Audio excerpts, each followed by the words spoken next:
Welcome to Car Shopping Mistakes. I'm your host, Deshone the Auto Advisor. If you are car shopping now, or you will be in the next 3 to 6 months, type me in the comments.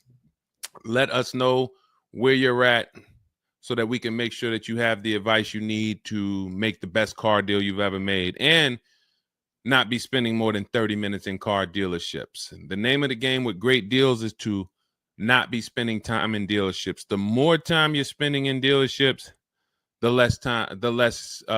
worse deal you're getting. The worst deal you're getting. Valencia, good to see you. Valencia World says she's shopping. If you're shopping now or you will be in the next 3 to 6 months, type me in the comments and let me know. Now, for those of you who are not shopping right now, you still may hang around for the next hour, learn something, because you're going to see a lot of people ask questions that you will ask or you would have when you go start shopping. So what typically happens if you hang out here enough, somebody's going to ask the same question that you would have asked, and you can get your answers that way. So welcome to Truth. Good to see you. Let me hop on over to Instagram and actually pop in over there. And I'll give you guys time to start typing your questions. No questions off limit. I try to do just rapid fire Q&A. So you have questions about leasing, about loans, about, getting the best deal, new cars, pre-owned cars. If you just want to tell me your situation, kind of what your goal is, we can go from there.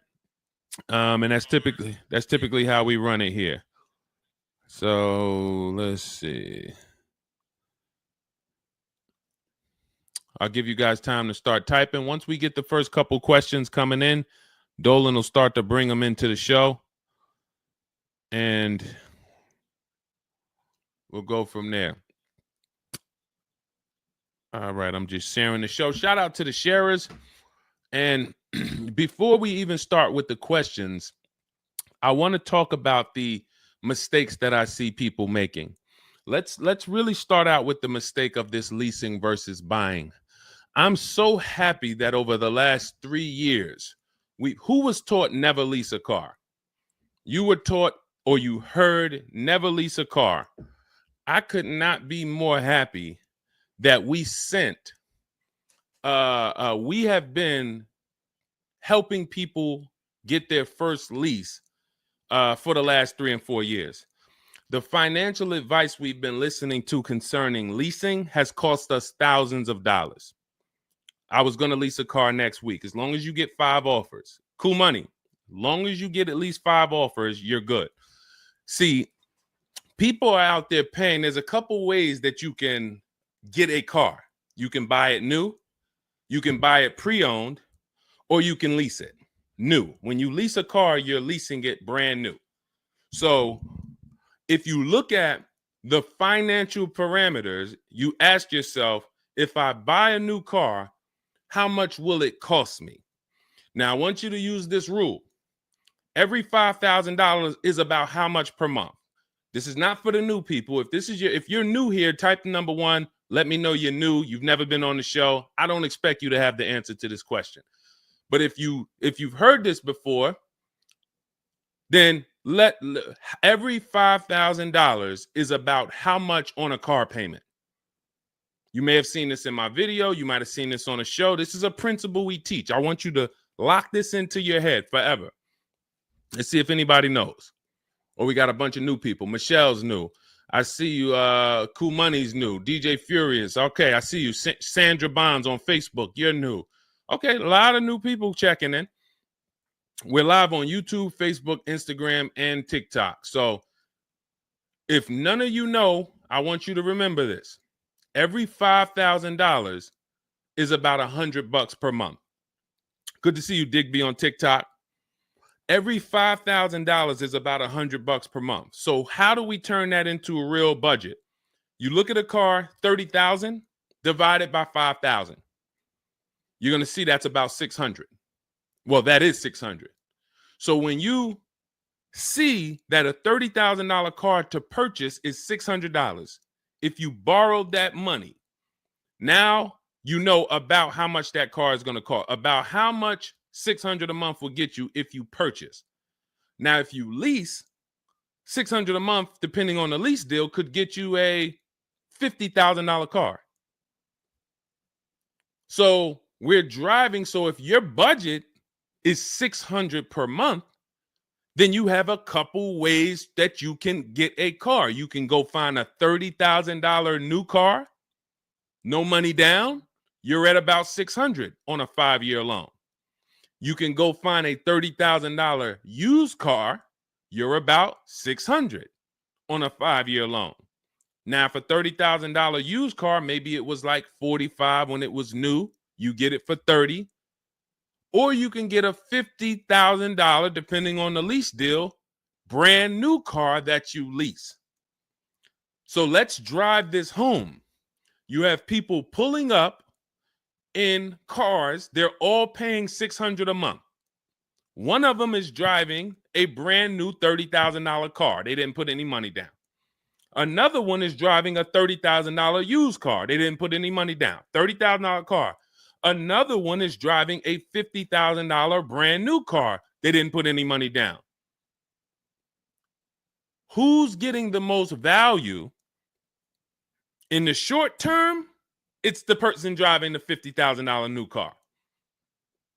It's nothing you can say about that. It's no like, well, it depends. Nope. $50,000 brand new car, $30,000 brand new car, $30,000 used car. The person driving the $50,000 car at $600 a month is getting the most value, hands down. Now, in the long run, where do the people who buy win? That's where we talk about the 8-year rule. That's why if you're buying your cars and you're keeping it 8 years, you should be purchasing, not leasing. 8 years is when you win. So that's where I wanted to start at. Let's start, like, tear down this bad information you've heard and you've believed about leasing. And I see people asking, we got a lot of questions coming in. I see you, Jaguar Music, on Instagram. I see you, Cool Money. I see you, we got a question. I see, hold on. From what I can see, we got like 4 or 5 questions waiting. So, Dolan, you could bring in the first one. Type your questions in, anything you want to ask. If you want to ask about leasing, I saw someone asked about bad credit. What about if I have bad credit? What about mileage with leasing? Just start typing those questions. We'll bring them all into the show and we'll get to them one by one. Is that true for someone that went into bankruptcy? Okay, so if you came out of bankruptcy, your goal should be to rebuild your credit as quick as possible. Right now, your credit's blank. You come out of bankruptcy, your credit's blank. You have nothing there, and that's a good thing and a bad thing. It's easy for you to build. I've seen people come out of a bankruptcy and literally they have a 700 score in 1 year. They're going to go get credit cards. Just like if you're 18. If you're 18, you go get credit cards, you don't use them. Pay $15 gas, or you don't have a car yet. You pay $15, $20 a month for something, pay it off. You're going to have a 700 credit score. The more you don't use your credit, the more credit they give you. So when they see that you have the credit, $500 credit card, $1,000 credit card, you're not using it, credit score is high because your utilization is low. So that's what you should be doing. You cannot come out of a bankruptcy, just wipe your credit, and then go into the dealership and be like, okay, now I can get a car. You have no credit history. So the first goal should be, let me rebuild my credit as quick as possible. And you can do this quick. Follow Shonda Martin. Some of you know Shonda Martin. She's on pretty much every platform we're on right now. And she's Road to 750 plus. Now you got to let me know. Can you wait and build your credit for 3 to 6 months? Can you start to get some type of credit history? Or are you in need of a car right now? In which case you have to get a car with bad credit or no credit. Because if you don't have anything on your history, that's technically no credit, which is bad credit. So, okay, you need something ASAP. Okay, so what you should be doing, and again, if you don't have good credit right now, you should be buying the smallest car you can with the lowest payment. I got into the car business 2006. I was 22. I've been in and around the car business since then. So what is that? Almost 20 years now? The mistakes come from 2 things. You don't know what to do. A lot of the stuff I'm going to say, oh, I didn't know I could sell a lease, Deshone. Oh, I didn't even know I could sell a car if I don't have the title. It's not paid off yet. I thought I had to pay it off to sell it. Deshone, I didn't know every dealer, every, Toyota dealer has a different price. I thought they were all the same price, like the Apple store. All of that is you didn't know. Oh, I didn't know about leasing. I thought it was this. I thought it was that. I had misconceptions. All of this stuff has cost you thousands of dollars. That's you not knowing. The other problem is you know and you don't do, because now I'm going to make sure you know. So once you know, it's your obligation, or it's up to you if you're going to do. So if I have bad credit, I'm looking to rebuild my credit. I need a car right now. First thing I'm doing is asking myself, in my book, Cars from Home, first step is how many years you're going to keep the car. Because we need to determine, are you going to lease or you're going to buy? Are you going to lease or you're going to buy? You don't determine that based on how many miles you drive or, it's the 8-year rule. Are you going to keep the next car 8 years? Who keeps their cars more than 8 years? Type K. Because you're buying what we call keepers. If you're a keeper, Deshone, every car I buy, I'm keeping this thing 8, 10 years, 12 years. When the transmission goes out, I go and get another transmission. I see we got keepers. Shout out to the keepers. Michelle, we got Chantal. Who are the keepers? Sandra Bonds on Facebook. I see you. Where are the keepers at? K Mathis on Instagram. Keepers. These, you should not be thinking about leasing. Who's the keepers? See, we like to make this clear. Lon, I see you. Kara, keeper. All right. You need to be very clear, because people be like, Deshone, you talk about leasing a lot. Should everybody be leasing? No. Everyone who's not keeping their cars 8 years should be leasing. And if you don't have the credit to lease, your goal should be get the credit to lease. But so the first question I'm asking you, if I have bad credit, is how many years am I going to keep this car? Now, to those of you who, because if you don't have bad credit, or if you don't have marginal credit, somebody is going to have it. There's a lot of people getting hit in this economy, and they're going to have credit challenges and need a car. Why is this important? Because let's just say I don't have good credit, but I'm a keeper. That means I'm not thinking about leasing. I'm looking to get a car that I can keep for 8 to 10 years or more, and I don't really have good credit right now. No problem, because the goal is find the best car for the best price, and then I'm going to get a loan, and I'm going to pay more for that loan because my credit is bad. I still need to get a great price on the car. We got to talk about that. Separating the price of the car from the loan. Some of you are savvy and you understand this, and some of you just mix these things together. But when it comes to getting a high interest rate because I have bad credit, as long as I get a good car, once my credit is better, what can I do with that loan? So let's say I got a great price on a car. I got a car, it's going to last 10 years. It's perfect, but I'm paying 21% interest. So I'm going to fix my credit, work on my credit. And then once my credit is good, I still want to keep this car. What can I do with this loan? Refinance. That's a simple fix. But if you don't realize that you're a keeper, then you're going in and you're getting a bad car.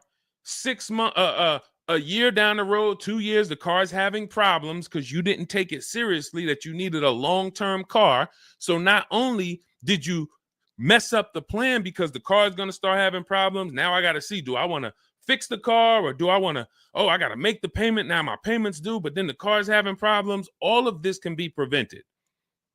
And you need to know up front what your goal is.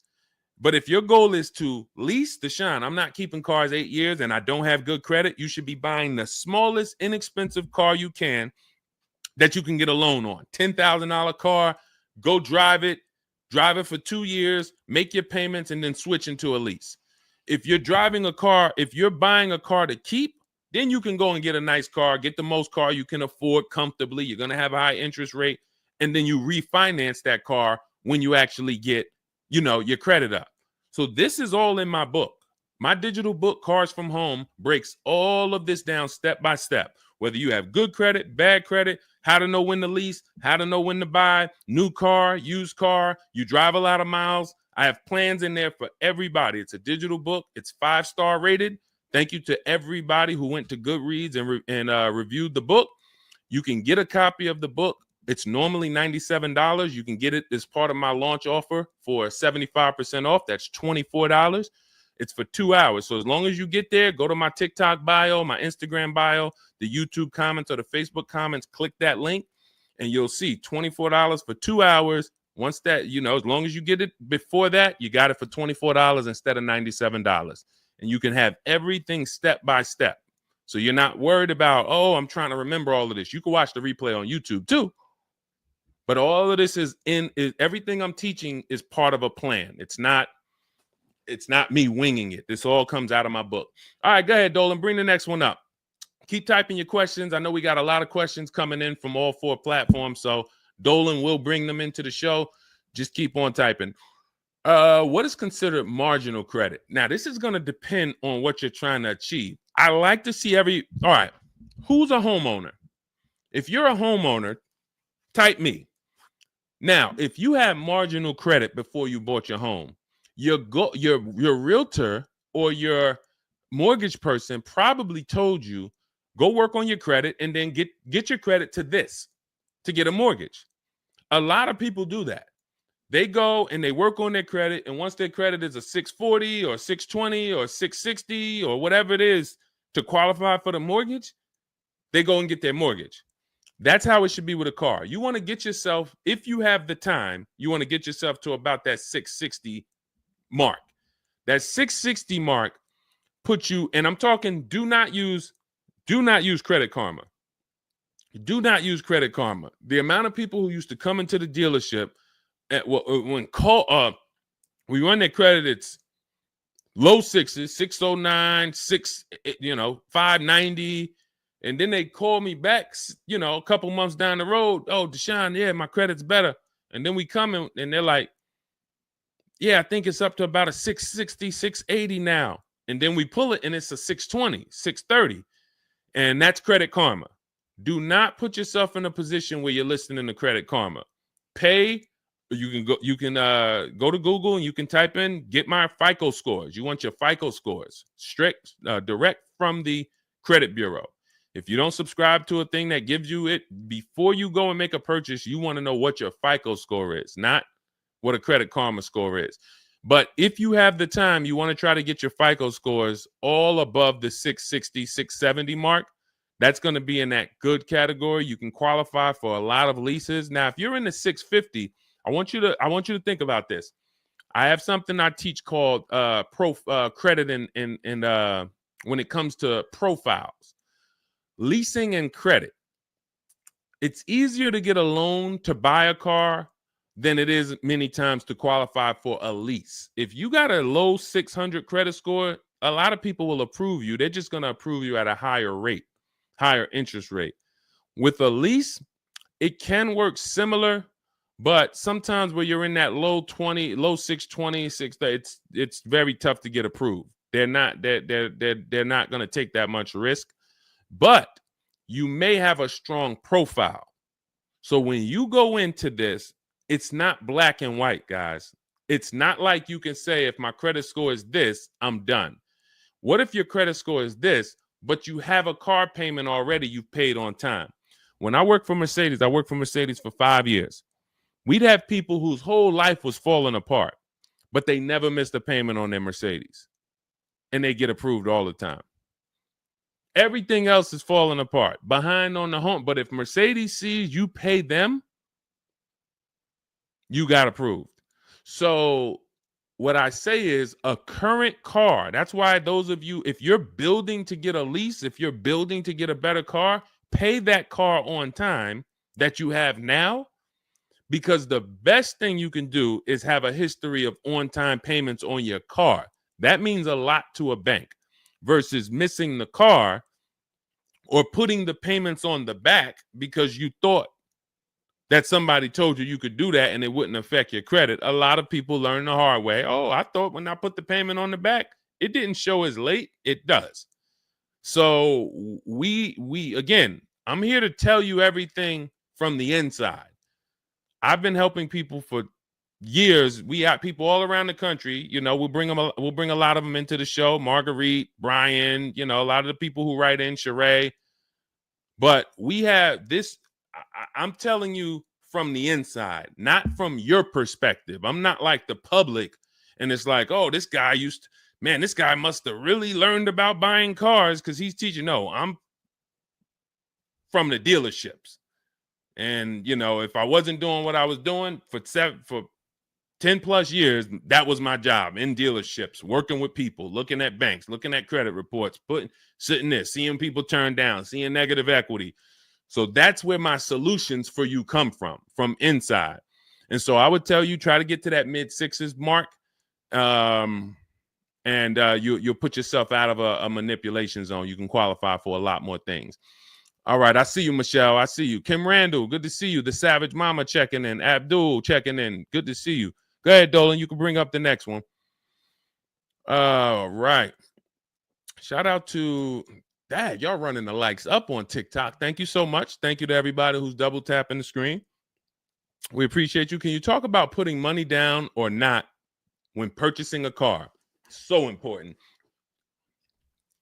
Listen, this is a good one. This is a good one. I don't know who asked this question, but this is a good one. Can you talk about putting money down or not when purchasing a car? So here's how you want to make sure your down payment never gets taken if you are purchasing a car. You must separate your monthly payments from the price of the car. You make the mistake sometimes of going in and saying, what's the payments on that car? Who's ever said that? Hit the like button, type me. You ever said, hey, what's the payments like on that car right there? The reason why we don't do that is because you're actually mixing two transactions when you do that. Thank you for being honest. Shout out to the people who are being honest. You're mixing two transactions. You're looking at the price of the car and you're looking at the loan details, which equate to your monthly payment. See, if you pay cash for cars, then you understand you don't care about the payments. You go in, you're trying to find out the out the door price. What is my out the door price from the car for this car? If you're doing it our way, you're doing this from home. Bunch of dealers submitting offers to you. They're out the door offers for this car to your email, bidding war. We'll talk more about that in a little bit.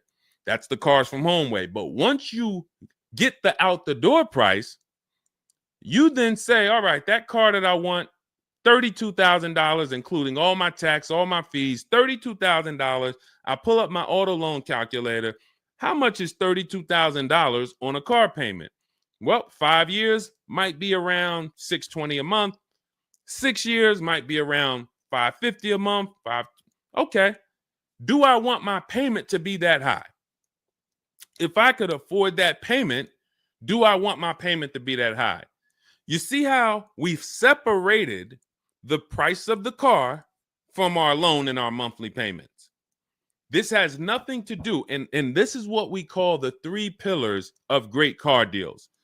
3 pillars. You cannot get a great car deal if you're mixing these 3 pillars. First one, who I buy my car from. Second, who I get my loan from. Third, who I give my old car to and sell it to. That's why we don't say trade here. That's a curse word. Forgive me if I even saying it. And if, we get some questions about trade-ins, we'll explain why we don't trade cars. So we have to separate these and bid out each one. You have so many online tools at your disposal that you just don't know how to use yet when it comes to your cars. You know how to use Amazon to go buy a TV. You know how to get a subscription to YouTube. You got a ton of online tools you know how to use. Shazam, what's that song? Shazam it. But the online tools about car buying, you just don't know how to use them. That's where I come in. Our entire system is showing you websites that do this, tools that do that. And so we can make sure that we're getting the best deal. So the only way you're going to make sure you never lose your down payment is you have to separate the monthly payments from the price of the car. If you go in and say, hey, how much is that payment? The car salesman says, well, how much can you put down? Well, I don't really want to put any money down. Well, all right. If I had to, I guess I could put down like 3, 4 max though. But I'm trying to be at like $600 a month. You're working your loan out with them. That's a loan. And let me tell you how. Let me show you why you can know you shouldn't be mixing these transactions. There's big money in all of them. There's a ton of people who want to sell you a car. There's a ton of people who want to give you a loan. They don't sell cars. Let me say that one again. There's a ton of people who want to give you a loan. They don't sell cars. They want to compete for your loan. That should tell you there's a lot of money in the loan business. Then there's a ton of people who want to buy your car from you. Your car you have now. You're the one you're like, well, I just normally go trade the car in. Well, how many offers are you getting when you trade the car in? Well, I usually just get the one from whatever the dealer says he's going to pay for me. Okay. So there's a ton of people who want to buy that car from you. They don't care about selling you a car, and they don't care about giving you a loan. So when you buy a car from a dealer and you give them your old car on trade-in and you get your loan from them, you just gave them 3 transactions. You did 3 transactions with them in one. Do you see why it's impossible for you to get a great deal doing that?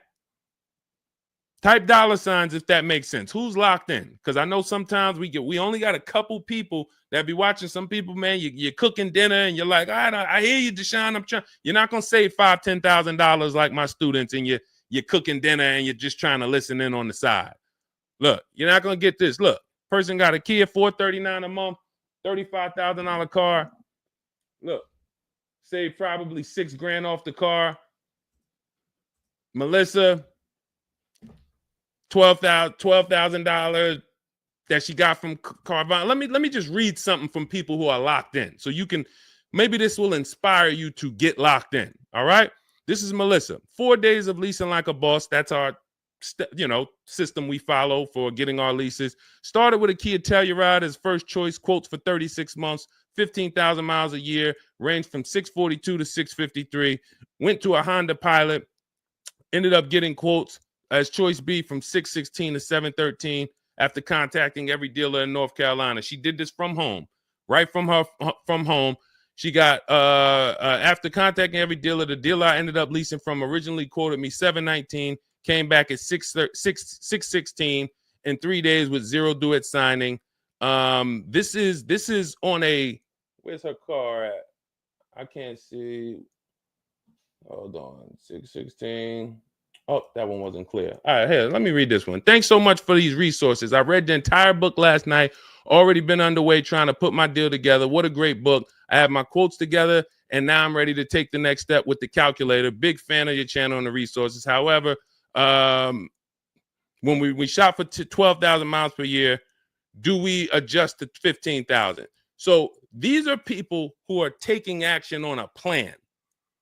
So when you see the plan, there's going to be different results. If you're out here winging your car process, oh, I hope I did this. Oh, shoot, I thought I watched the Instagram video. They told me don't say that. I shouldn't have told them I had a down payment. You're not going to get it. You're not going to save $5,000 or $10,000 on your car payment, on your car transaction accidentally. You don't just slip into that. So lock in and grab this lesson now. I need to separate my transactions. Who I buy my car from is one transaction. I'm going to bid it out. I'm going to give a bunch of people an opportunity to sell me this car. If I'm looking at a used Toyota Camry, I want to see every Toyota Camry within 150 miles, and I'm going to narrow it down, and I'm going to pick the best one, independent of my loan. My loan is a whole nother story, because when I shop for my loan, I'm going to do the bank bidding war where I can have multiple people. I don't even want to mention that without telling you about it, because it's like, whoa, what's the bank bidding war, Deshone? Okay, so you can have multiple banks and credit unions compete for your interest rate in a small period of time, and it's going to weigh on your credit score like one hard inquiry. Like one hard inquiry. Mamba Mentality, I love the name. I love the name. Why can't I do a super chat? I don't know. Yinka, good to see you on Facebook. IB Johnson. On one hard inquiry. So let's just say, and so when you get your loan, how do we know that 5.2% interest rate was the best? How do you know that the 7.1 interest rate was the best if you have no other offers? And what we've been used to is we're just going to go with our bank. We're going to go with our credit union. We're going to go with the dealer's bank. Why? We're going to make these people compete. And when you do this, when you do it this way, you can have people compete in a short period of time and get multiple offers on your loan without it affecting your credit score. But it has to be done in a small window of time. Now, if you Google it, rate shopping, it'll say between 14 days and 45 days. You do it our way, it's going to take you 48 hours. And you don't do this until after you find your car. After you find your car is when you do a hard inquiry. You let these banks and credit unions compete for your loan. And again, you notice I've already found my car. I already got the best price on that car right there at ABC Motors. I got that thing on hold. Don't pick up the car the same day. As much as they're going to ask you, hey, you want to take it home today? You want to take it home today? No. If I take it home today, when do I have time to go shop my interest rates? I'm not taking it home today, but let me get my buyer's order with my numbers on it. Let me go home and let me actually do my shopping for my loan and my interest from home. And then if you can actually beat that rate, it's a competition. But because you didn't know that you could let multiple banks do this in a short period of time, you're only going to your bank. You coming back with a 6.49. Well, I guess that's good. What if somebody could get you a 5.49? Do you know how much a difference between a 5.49 and a 6.49 is on a loan? Could be $1,200. This is why we're getting all the money. So again, all of this is in my book, digital book, Cars from Home. You don't have to wait for it to come in the mail. You can have it by the end of the show. It's in my TikTok bio, Instagram bio, Facebook comments, and YouTube comments. Normally $97, but you can get it as part of our welcome offer for $24. As long as you get there before the 2 hours is up, you get it for 75% off. It'll have everything in there. That is the bank bidding war. If you're not, again, before we go to the next question, if you're leaving the dealership wondering, if I was to walk up to, yo, Deshone, what's going on, man? Hey, I just got this car, man. What do you think? Okay. Did you get a good deal on it? Yeah, man, I definitely got a good deal. How do you know? If you're not saying to me, yo, man, you know how many offers I saw? Man, I got about 6 offers on this car from different dealers. This was the best one. Okay, you did good. What about your loan? No, man, listen, my bank competed, credit union competed. The dealership told me none of their banks could beat what my bank gave me. Congratulations, man. You got a great deal. But if you don't have that same confidence, you did not get a great deal. And now you're driving in a $30,000 car, $50,000 car, and you don't have the confidence that you actually didn't leave thousands of dollars in these dealerships. This is crazy. And when you get mad and stop accepting it, you'll listen to what we're telling you to do. If you think you deserve that abuse, then you're going to keep doing the same thing. That's why you got to unlearn. Okay? So separate your transactions. Who I buy my car from, I'm getting multiple offers for. Who I get my loan from, I'm getting multiple offers. Who I sell my old car to, I'm getting multiple offers. And with the internet, I can do all of this right from my house. Right here. All right. That's the Cars from Home way. Let's go, Dolan. All right. Keep typing your questions. I see you, Mamba Mentality. I see Mamba Mentality got a lot of questions. Samante Love, good to see you. Jay Bass, good to see you. Yep, Jay Bass. Separate transactions. Exactly. D So Chill on TikTok, good to see you. Lisa on TikTok, good to see you. Hector Ruiz, thank you, Hector Ruiz. Shout out to the sharers. Shout out to the sharers. I always got to take time to shout out the sharers. We can't do this without you. All right, how can I schedule a consultation with you? Also, does it make sense to lease a pre-owned vehicle? So let me answer the bigger part of the question first. Most leases are going to be brand new. There's only been a few manufacturers that have tried to do a pre-owned lease program.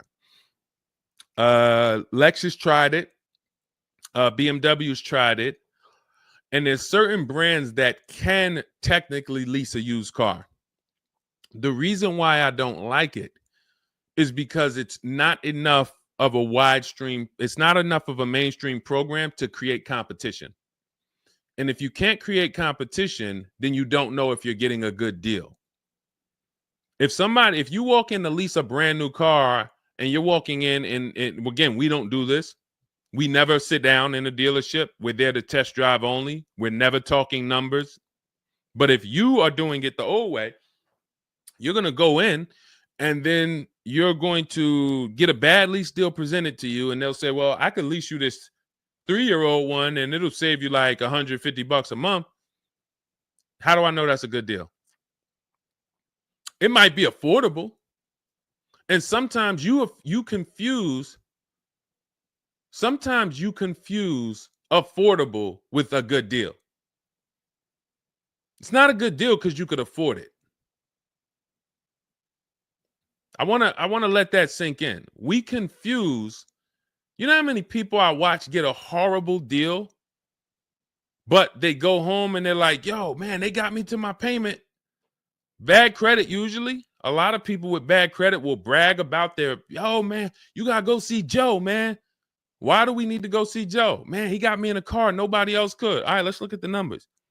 Dag, you're paying 24% interest. You know this is an 8-year loan? You know this is an 8-year loan. Oh, nah, I just, listen, man, Joe, you sending all your friends to Joe.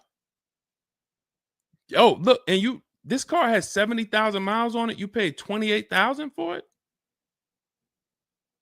See, because they got you to a payment you could afford. So you thought, good deal.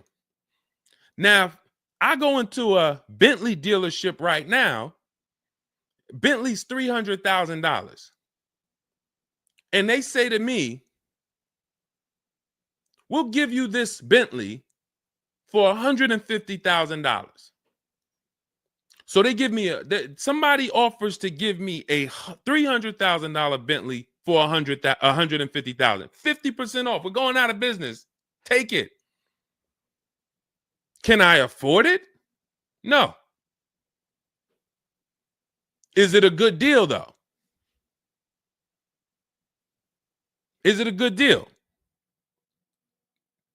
$300,000 Bentley, half price, 150 grand.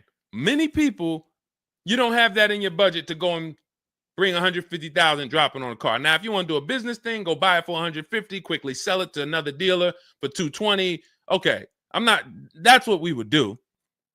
But I'm not talking about that. I'm talking about just you alone. Affordability does not equal deal. A deal is a deal whether I could afford the deal or not. And the only way we know a deal is to actually get multiple offers. There's no other way. So I'm going to continue to say it. There is no other way. I've been in the car business since 2006. There is no other way for you to know you got a deal without comparison shopping.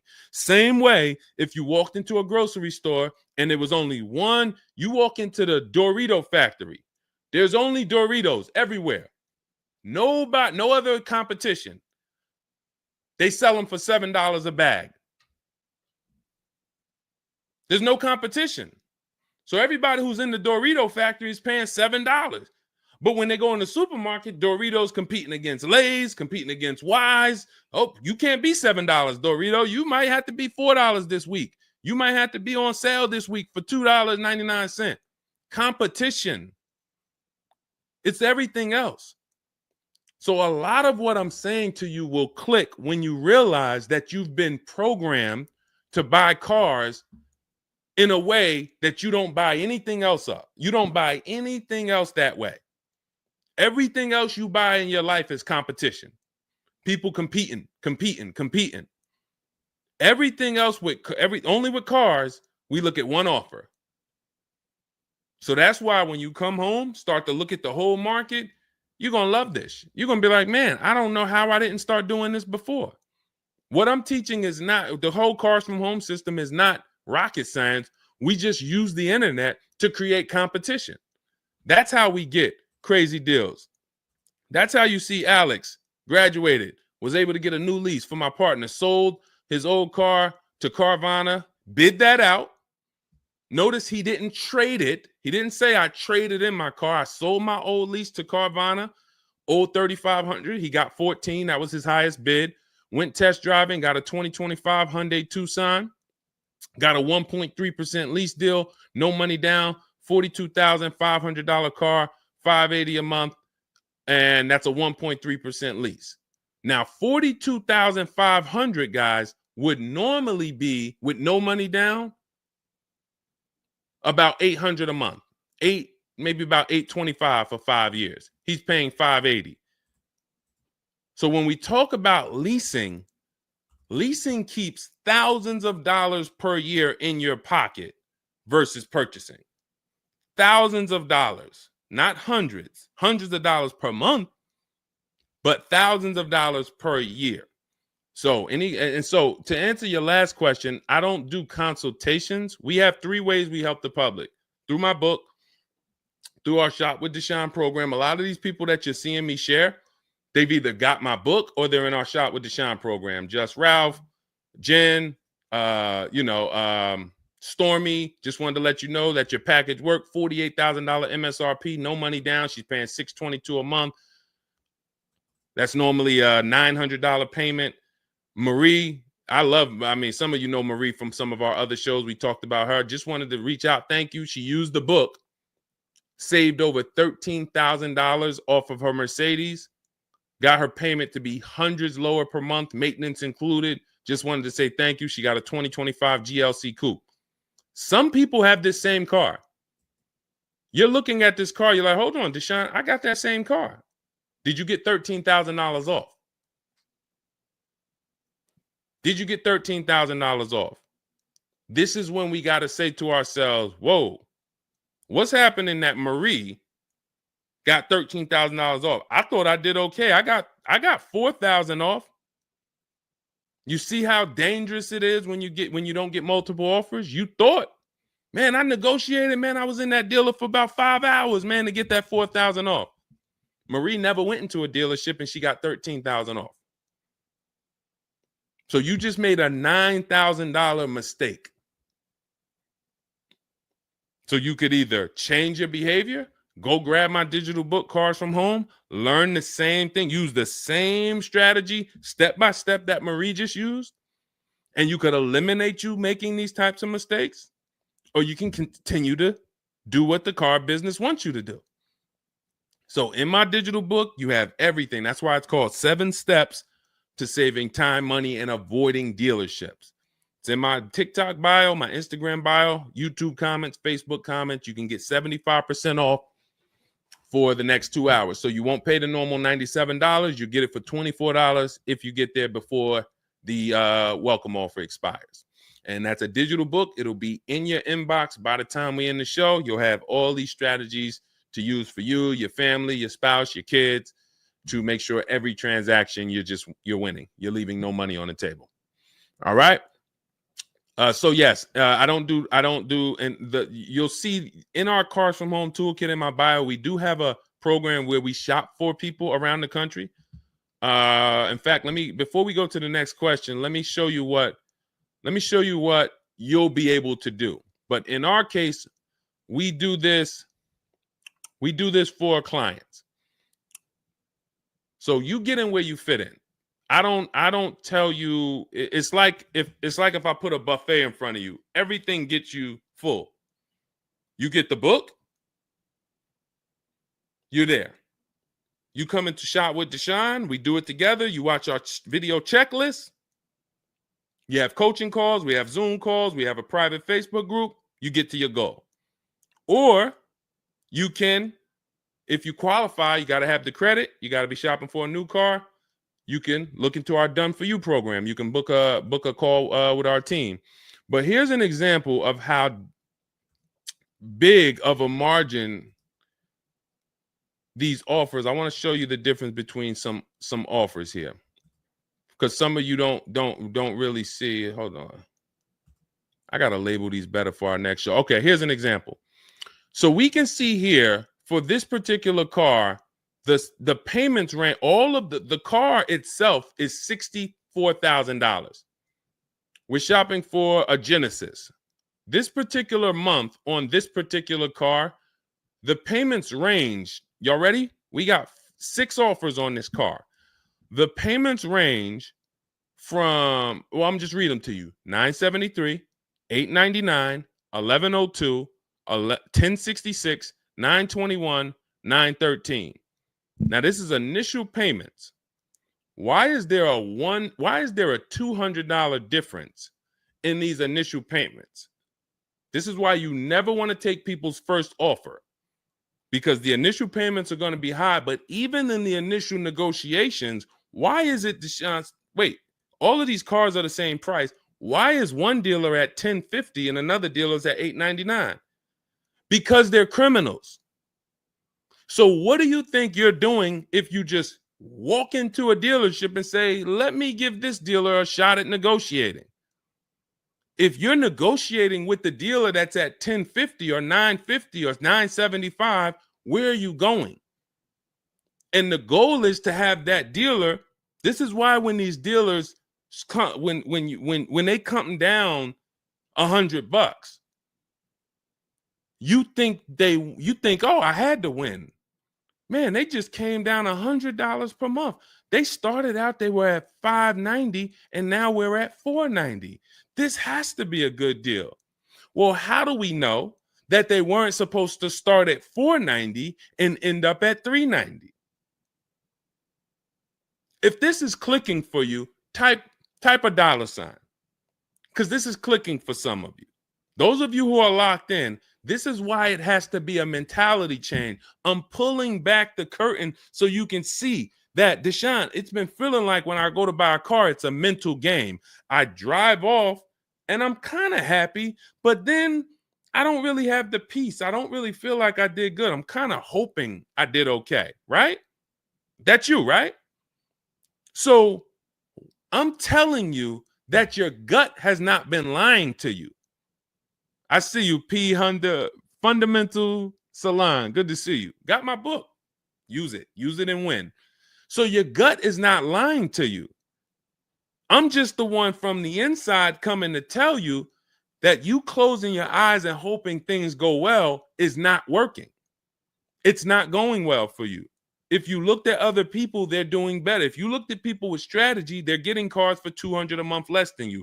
They're getting $5,000 off less than you. They're leaving knowing that they got the best deal because they saw so many offers. You're hoping, and that hope is not leading to that. Hope is a bad strategy. So what you want to do is you want to change your mindset and realize that the dealer's whole goal is to keep you from shopping. If you burn that into your head about the car business, the entire goal of every dealership is to keep me from shopping their competition. And if you know that, then you're not going to go into the dealership. You're going to say, all right, how can I be at home and do this from home? Again, that's all in my book. But even if you want to make calls, there's some people, you've been on to this since 4 years ago, 10 years ago. You're like, Deshone, man, I knew, man, I don't go into those dealerships. I call around, I'm going to get me a bunch of offers. And by the time I get there, that's when I'm picking up my car. You've been on to this truth for a long time. Some of you, I'm not telling anything new. Some of you, you're like, whoa, I didn't know that really. I thought that it was all about going in and just negotiating. No, because 80% of dealers are never going to give you what we call a below market deal because they got too many other people walking in that's willing to pay a higher price. So you have to find the dealer who is going to give you that low payment out of the whole market. That's why this is a bidding war. And when you start to do this, you're going to be like, yo, why does it seem like this is kind of fun now? I kind of enjoy this. Is like a game. And you're the prize. So instead of feeling like you're begging, oh, come on, can you do another $500 off? Come on, man. I'm only asking. Get me from $520 to $499, man. You're begging. So instead of begging, you got people now competing for you. Whole different story.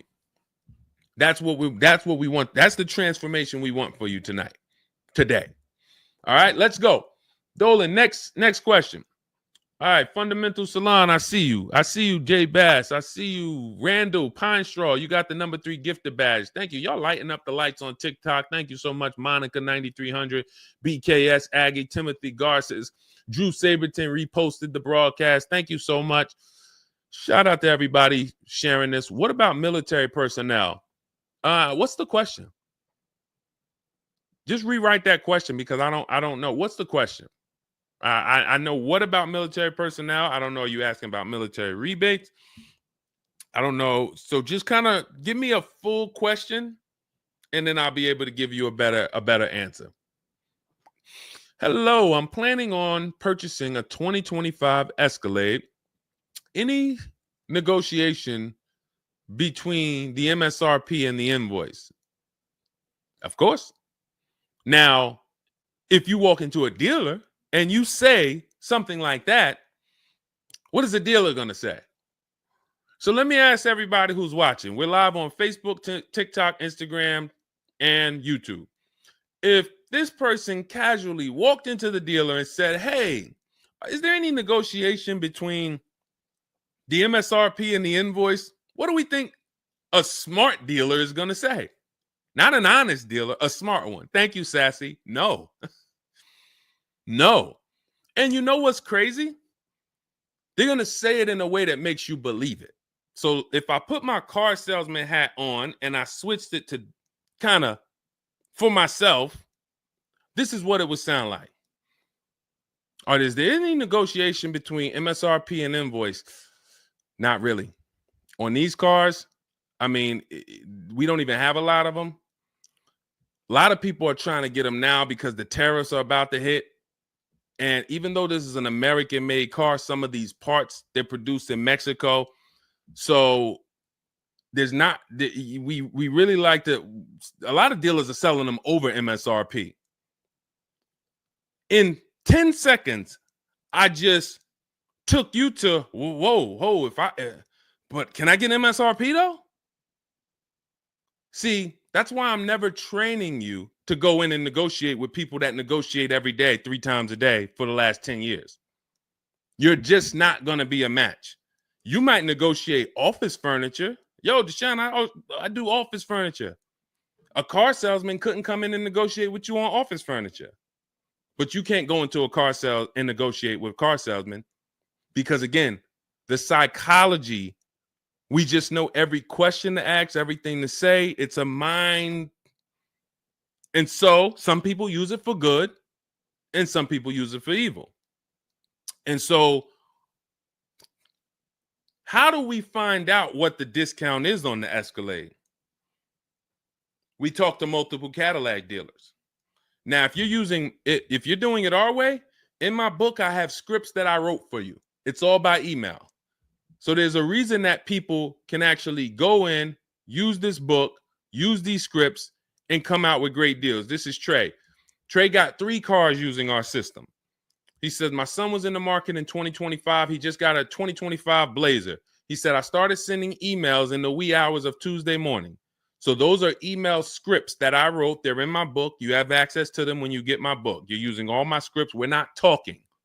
We're not doing any of this by mouth and saying, oh, I got to remember What did Deshone say? Don't, oh, I didn't want to say that. None of that. There's no room to make a mistake. We're just typing, copying, and pasting. He says, emailed 25 to 30 dealerships, got 8 offers, closed the deal in 2 days. 2 days. So some of you, you're like, Deshone, I need a car in like 2 weeks. No problem. Trey got his in 2 days. So once you start this process of engaging with the dealers, you'll get a car in 3-4 days if you're slow, because that's the way it's set up. So he gets a $56,000 car. He closed the lease at $560 a month on this Blazer electric vehicle. $560 a month, first month's payment due at signing. That is a $56,000 car. And he's gotten 3 cars. He said his first one with our system was 2.5 years ago. He leased another vehicle for his daughter last October, and now he just got his son's lease. 1.5% lease, a 1.33% lease for his daughter, and a 1% lease for his son. So if you're doing it our way, you're sitting at home, you're getting multiple Cadillac dealers to compete by email, and then you're going to see, oh, this one's going to take off $2,000. This one's going to take off $5,000. These 4 are taking off nothing. This one, he's charging $3,000 over the list price.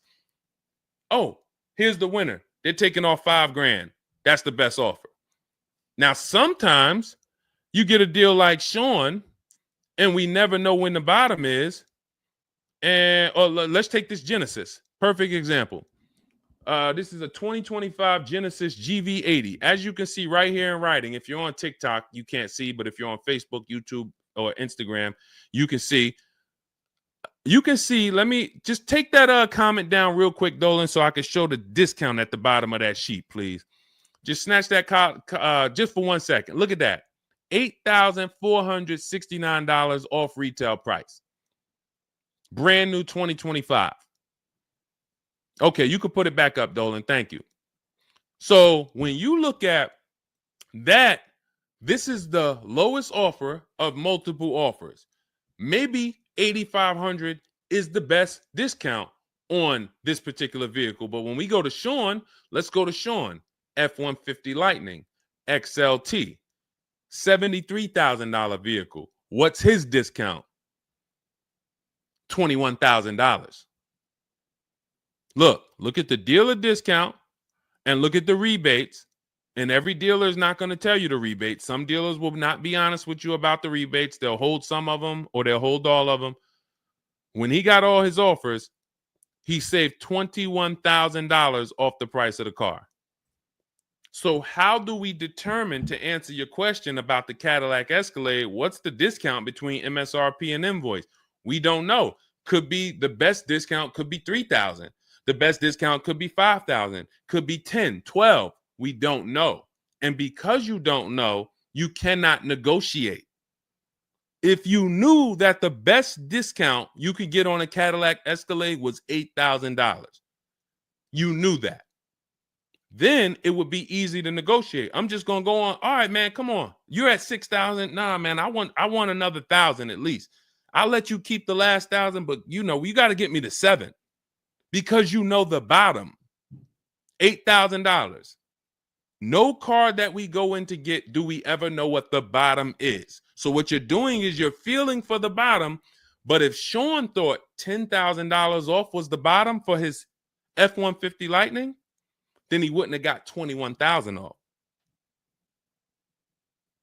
That's the danger. So when I say to you, you're leaving $3,000, $5,000, $7,000 on the table, you can't say to me, Deshone, no, I'm not. Because I get so many offers, man. I know I'm not leaving money on the table. You don't know you're leaving money on the table. I got $8,000 off my Infiniti truck I got when I leased it. How do I know that was the best offer? Because I had 7 other offers.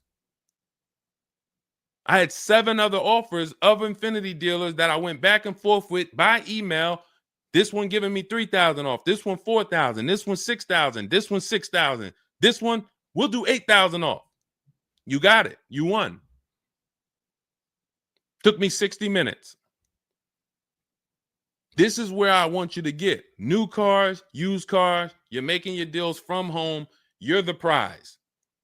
You're going into the dealership to pick up your car, man. They like, man, you sell cars? How'd you was like quick, man, that you kind of knew what this was quick. Car salesmen gonna love you because you didn't waste their time. You didn't tie up 8 hours of their time. They're making deals with you in 20 minutes, 30 minutes. It's great for everybody, but it's mainly great for you. That's what we want. Okay, all of this is in my digital book, Cars from Home, 7 Steps to Saving Time, Money, and Avoiding Dealerships. It's not a mail book. It's a book. You can have it in your inbox in the next 5 minutes. Normally $97, but it's part of our welcome offer. You can go to my TikTok bio, Instagram bio, click those links. You can go to the Facebook comments or the YouTube comments. Dolan has a link for you guys. You get 75% off. That's $24, but it's only for 2 hours. Now, if you visited earlier, some of you, I did a show, my last show, you might have visited the link and you missed the countdown. You'll see it's gone. So you want to make sure when you actually go there, even if you come back in a couple minutes, don't let that timer hit 0. Book's still worth $97. You saw Marie, she saved $13,000. So I think if Marie, if she was on the show, she would say, look, even if you missed the $24, get that book. Save me $13,000 off my price. All right. Corey Duncan, I'm just catching your comment on TikTok. Look, it works, y'all. I promise. Leased a car back in April after using his book. Got the best deal. You see what I'm saying? Like, and this is all over. It's too many people for me to pay. When I tell y'all, like, it's too many people. I pride myself on not can Deshone get great deals. Obviously, you guys know if I could sit on here and answer your questions for an hour and a half, clearly I've been in the car business since 2006. Clearly, Deshone can get great deals. But can other people? That's why I'm showing you other people. That's why I'm showing you Benita. That's why I'm showing you Kimberly got 20 grand off her Maserati when she got it. Zafrina got 2 cars. She got a car last year, got her Jeep Grand Cherokee, $66,000 car. She got it for $579 a month. And then she just got another car that she posted 2026. Not even a 2025. 2026s. It ain't even out yet. She got a Kia or just came out recently. Kia EV6, $76,000 vehicle. She got it for $742 a month. She leased it. Now let me just do some math for you real quick on how crazy a deal that is that Zafrina got on her second car. The first one's crazy too. They're both crazy. But let me just, here's how we judge a lease. We judge a lease by how much we're paying and how much car we get to drive for that payment. So the reason I created the 1.5% rule is for you to know you're paying too much money for a car you're giving back.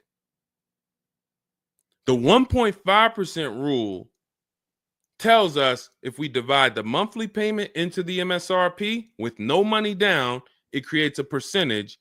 And if that percentage is over 1.5 for 12,000 miles per year, we're paying too much. It's no value there.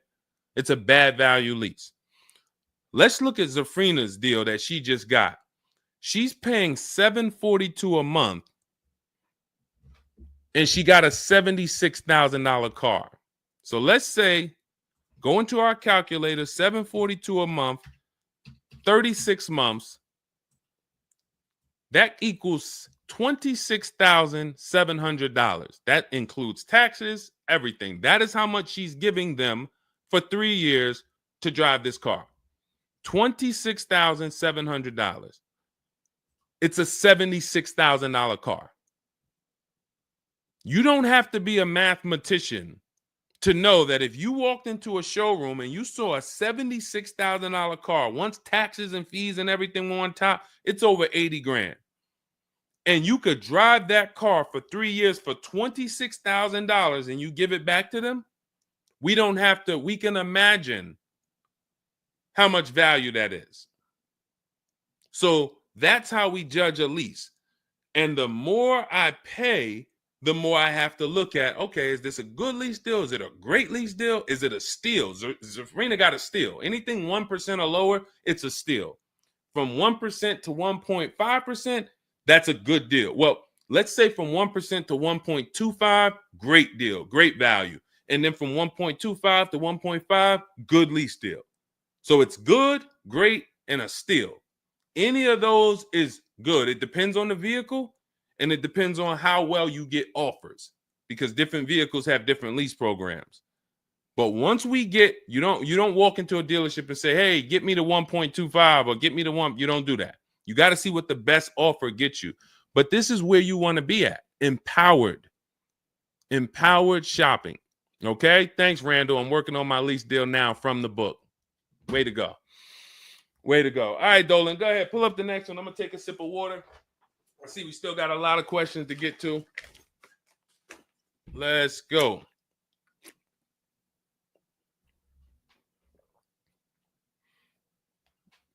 Mark is me. Good to see you on Instagram.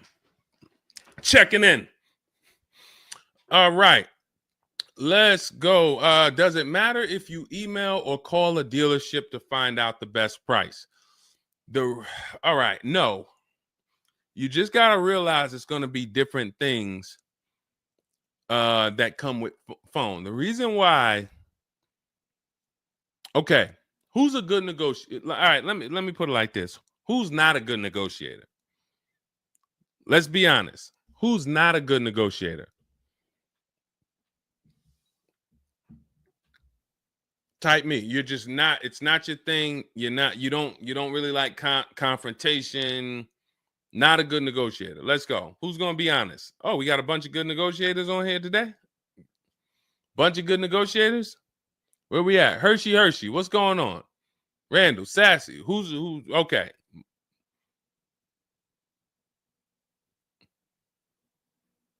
Okay. Couple people that want to be honest. Everyone else is a great negotiator. You need that to get on the phone.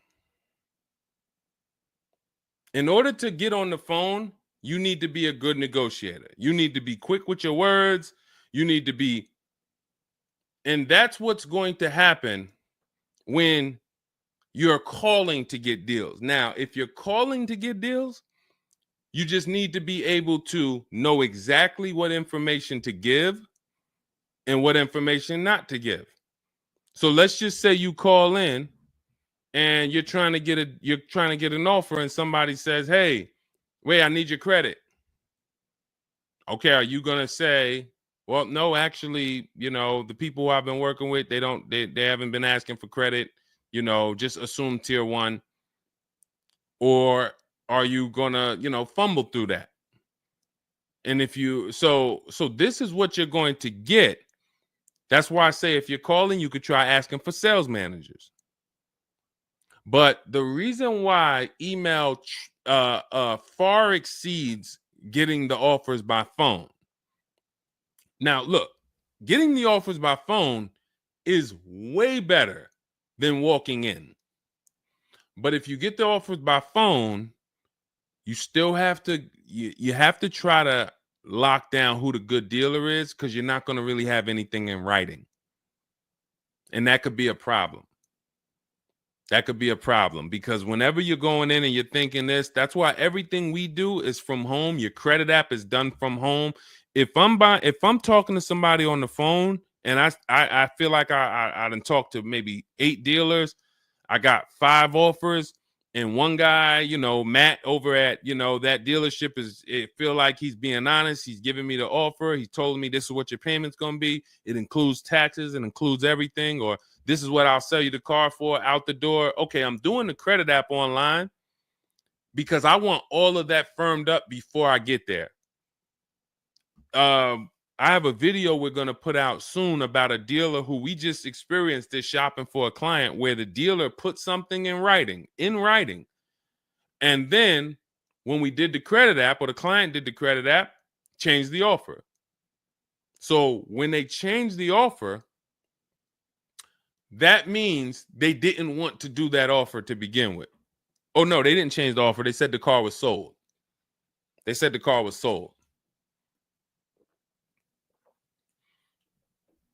Me knowing what I know that what they wanted to do was tell you one thing and then they wanted you to come in so that you could so they could raise the price on you. This is why we are not going in until we do our credit app online. And when I tell you we are doing everything from home, except the test drive, we are doing everything from home. We're not going in, all right, come on in, let's finalize this. No, we'll come in and pick it up. You can send me the credit application. I will email you my driver's license. I'll email you my insurance card, because when you do this, your deal is solid. If you're going in the dealer to finalize your transaction, the deal is actually not solid. The deal can be changed. And what you'll see sometimes, like in this video we're going to post, is once they find out they can't get you to come in to actually change the price, that's when they're going to start changing the tune. That's when things are going to change. And you know, okay, I see what you were trying to do. You were trying to get me in there so that you could change the price on me. So that's why email is really the gospel when it comes to us. And another thing, you don't have to talk to anybody. You don't have to remember what you're going to say. What's up, Robert Ishel? You don't have to remember what you're going to say. You don't have to worry about saying the wrong thing. When you're doing this by email, especially when you're using our stuff, if you have my book, my digital book, everything's in there. The scripts are in there. When they say, when can you come in? We have a script. When they say, hey, we only give quotes on for people who are in here, we have a script. When they say, hey, I don't have this car, but I might be able to get it for you. Are you open to that? We have a script for that. Everything, we have probably 50, 60 scripts. Everything they're going to say. So that allows us to have conversation by email. We're not just emailing. We're having, Marcus Me asked, I see a question about warranties. I got you. Hang on. Mark, we're not just emailing. We're having conversations by email. Big difference. Conversations by email move things forward. Oh, we can't do this. Oh, how about this? Hey, it's a back and forth. That's why our scripts are so powerful, and they move things forward and they keep it on your agenda. So again, me, myself, I could do it either way. If I was doing one car deal, I could call around. I'll ask for sales managers. I'll talk to the sales manager. I'll try to get a car deal done. But it's the transferring of information, and this doesn't work on a used car. So this only works on new cars. So if I was buying a used car, it's a whole different system. But another reason this isn't effective. What's up, Smitty? Hopping in on TikTok. Another reason that's not effective. Again, better than you walking in. I'm just being straight up with you. If you told me is that better than me walking in? 100%. Get on the phone. You will do way better on the phone than walking in. But compared to email, you ask me like email or phone, which one's better? Email crushes it because I can have conversations quicker. I have stuff in writing. I don't have to worry about not having something in writing, and I show up and I thought that it was this and then it's that, and then it's nothing I need to remember. Yeah, I think that's enough. I think that's enough. So again, in my book is all the scripts. And without you knowing what to say when they say this, then the conversation is going to move slower and you'll be typing everything manually. What should I say to them? All right, what should I say to this? When they say, "Oh, can I have your full address?" Okay. These are the things that you want to know how to respond to. Okay? All of that is in my book. But again, either way is better than walking into the dealerships. Walking into the dealerships is where you're going to lose. All right, go ahead. Next question. Kevin Carroll, Jamie Rodriguez. Good to see you. How do we apply for a soft credit pre-approval? You have to find a bank or a credit union that does it. If your bank or credit union should be the first people you ask, can you get a soft credit pull pre-approval? Because the soft credit pull pre-approval doesn't start the rate clock, doesn't start first of all, the rate clock starts at the hard credit pull, which means your credit bureau, Equifax, Experian, TransUnion, they're looking now and saying, okay, you have a certain period of time where you can do more of these to actually get different rates. But once that period of time closes, we're going to update your credit score. So let's just say you get that hard inquiry, and when it closes, your credit score drops 10 points. Okay. Had you gotten 3, it would have dropped 10 points. In that window, same 10 points. But if you let the window close, then you go and get another hard pull. When the next window closes, it's another 10 points. That's why we don't want to be moving like that. We don't want multiple hard pulls in a spaced out period of time. So you want soft credit pull, and if your bank or credit union doesn't do it, go to Google. Go to Google, type in soft credit pull pre-approvals. Find a bank that does it, because all you want to do is put your budget together. This might not be who you get a loan from. It's just for you to put your budget together. And if you've ever bought a house or you got a mortgage, you'll see, all right, you might pre-approve me for, 4.25 interest rate. And then once I go to get my loan or my mortgage, it might go to 4.3. It might go to 4.6. It doesn't matter. This is just to budget. You need something so that you can know how much you can spend. That's the purpose of the pre-approval. So it's no reason for you to ever give a hard credit pull. You are much better off just using the rule of every 5,000 is about $100 per month. Burn that into your head. Every 5,000 is about $100 per month. So that means when I'm looking at this $30,000 car, that's $600 a month for 5 years. What if I want it to be $500 a month? Then I need to, instead of taking out a loan for $30,000, I need to take out a loan for $25,000, which means I got to put $5,000 down. But if I'm taking out a loan for $30,000, it's going to be about $600 per month on a 5-year loan. You could go to 6 and it'll drop it a little. For 6, it'll drop it another, But if you don't have that rule of 5,000 in your head, you're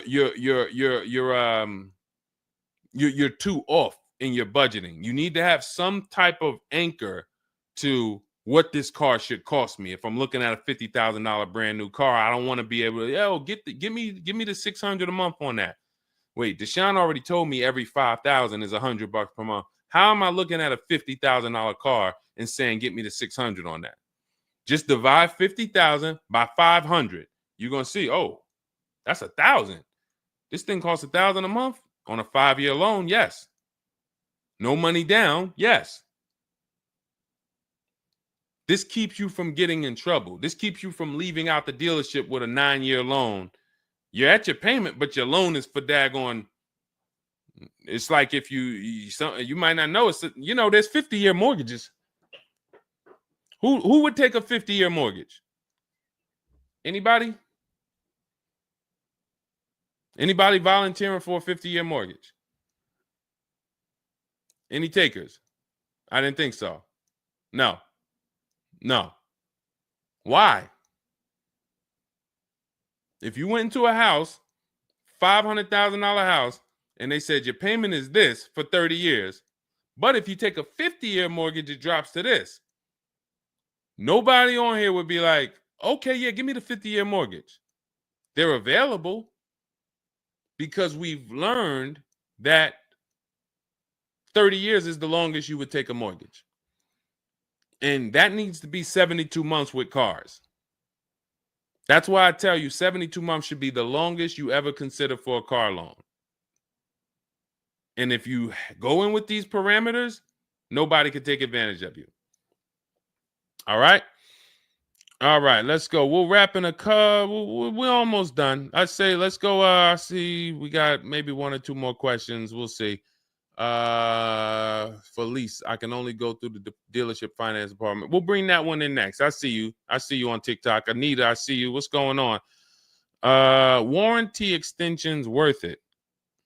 Oh, you mean extended warranties? Okay. Are extended warranties worth it? Depends on the car. If you with warranties, you're asking yourself, what's the odds that things are going to break on this car? And then how expensive are they to fix? And this is why when we get cars, we do something in step 4 of my book. There's a 5-minute process we do.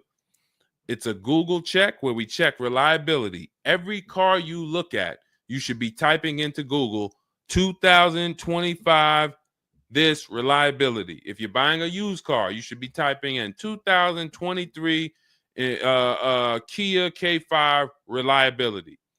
And then you skim those articles. Thank you, Renee Cunningham. You skim those articles, and then you see, what are the third parties saying about this car? Are they saying the reliability is less than normal or less than average? There's tons of people who were in love with a car, and then they do this 5-minute exercise and they see owners are reporting electrical issues with the car, software problems with the car.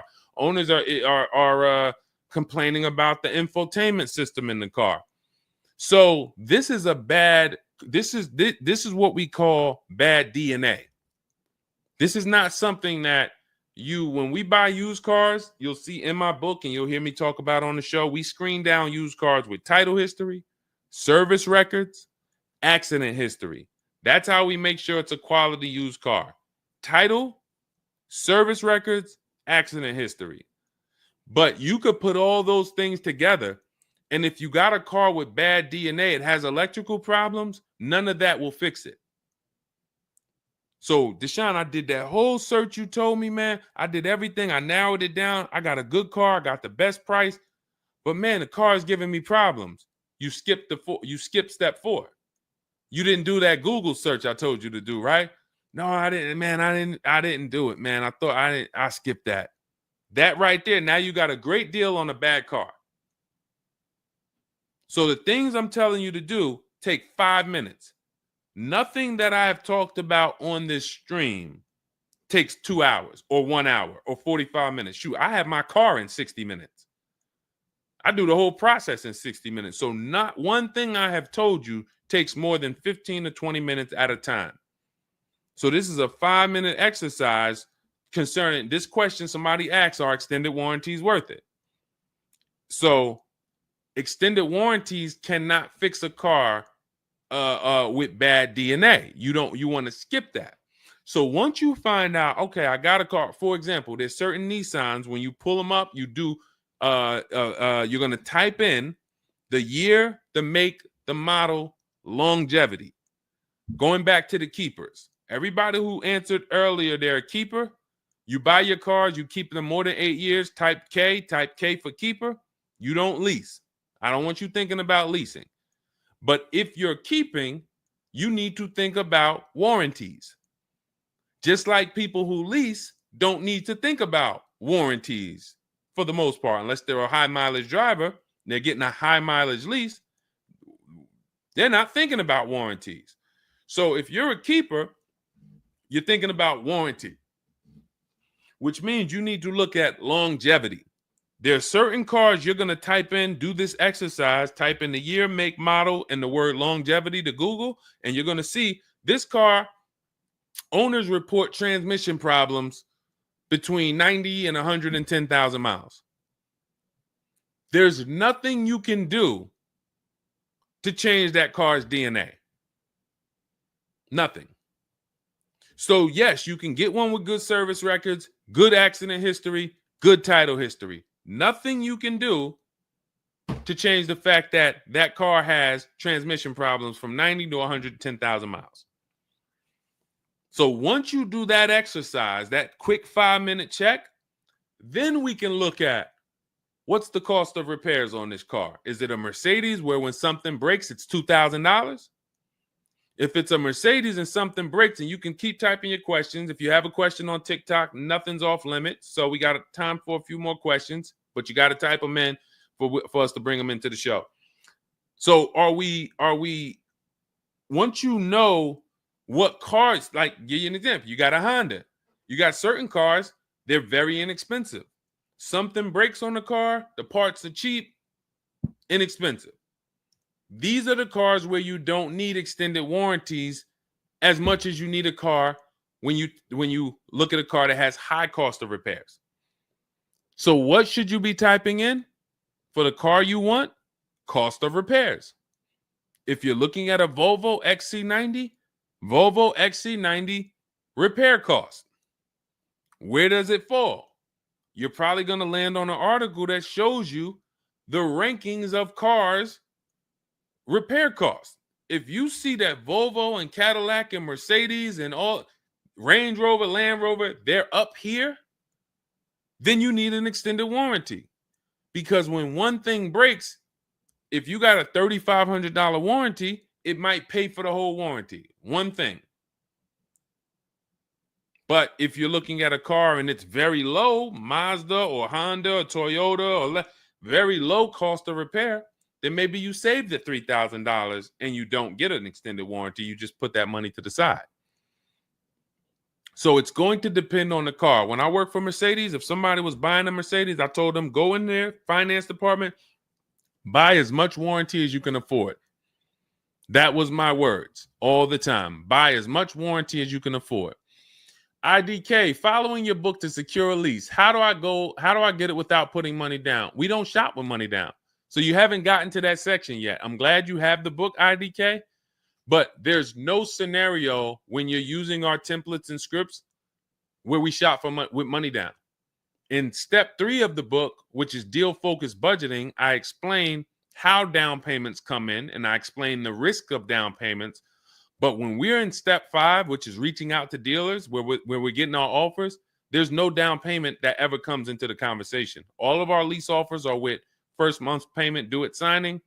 That's not a down payment, because it's just like when you rent an apartment, you pay your rent at the beginning of the month. When you lease your car, you pay the payment at the beginning of the month. And that's it. That's not a down payment. That's your first month's payment. But no, all you do is just follow the book. There's no again, and stay on the steps. Here's what I want to drive home when it comes to this book. And I see we had somebody, Linda March, on Instagram. I see you. Grab Linda March's question, please, on Instagram, Dolan. Do not read this like this is some seminar. There's 2 types of people who use the Cars from Home stuff. All of our stuff is made to be like you having a conversation with me. If you jumped on the phone with me and you said, Deshone, this is what I want. What's my first step? I would give it to you and then you go do it.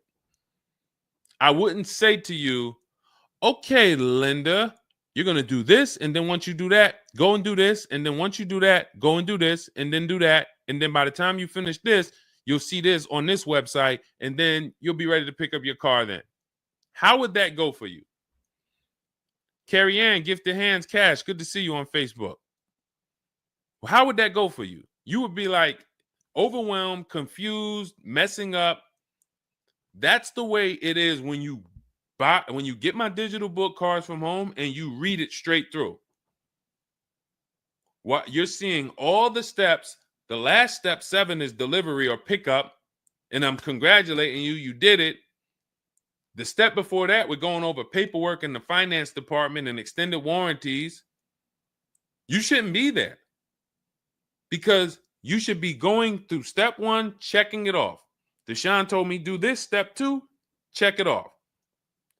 Step 3, and then once you get to step 7, which is delivery, check, just picked up my car. It's a checklist, not a Bible or a almanac for car research or car studies. That's not what it is.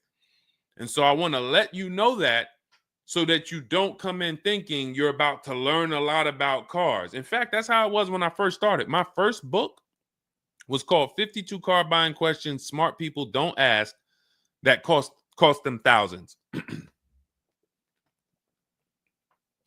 52 car buying questions smart people don't ask that cost them thousands. That book's not for sale anymore, but if you Google it, it's highly rated. People loved it. People said, Deshone, I use this book, man. I learned so much and I got a good deal. Because I still was teaching you how to get to the multiple offers, but it was too much information. That was when I came and I started teaching and I said, I want to teach you everything I know.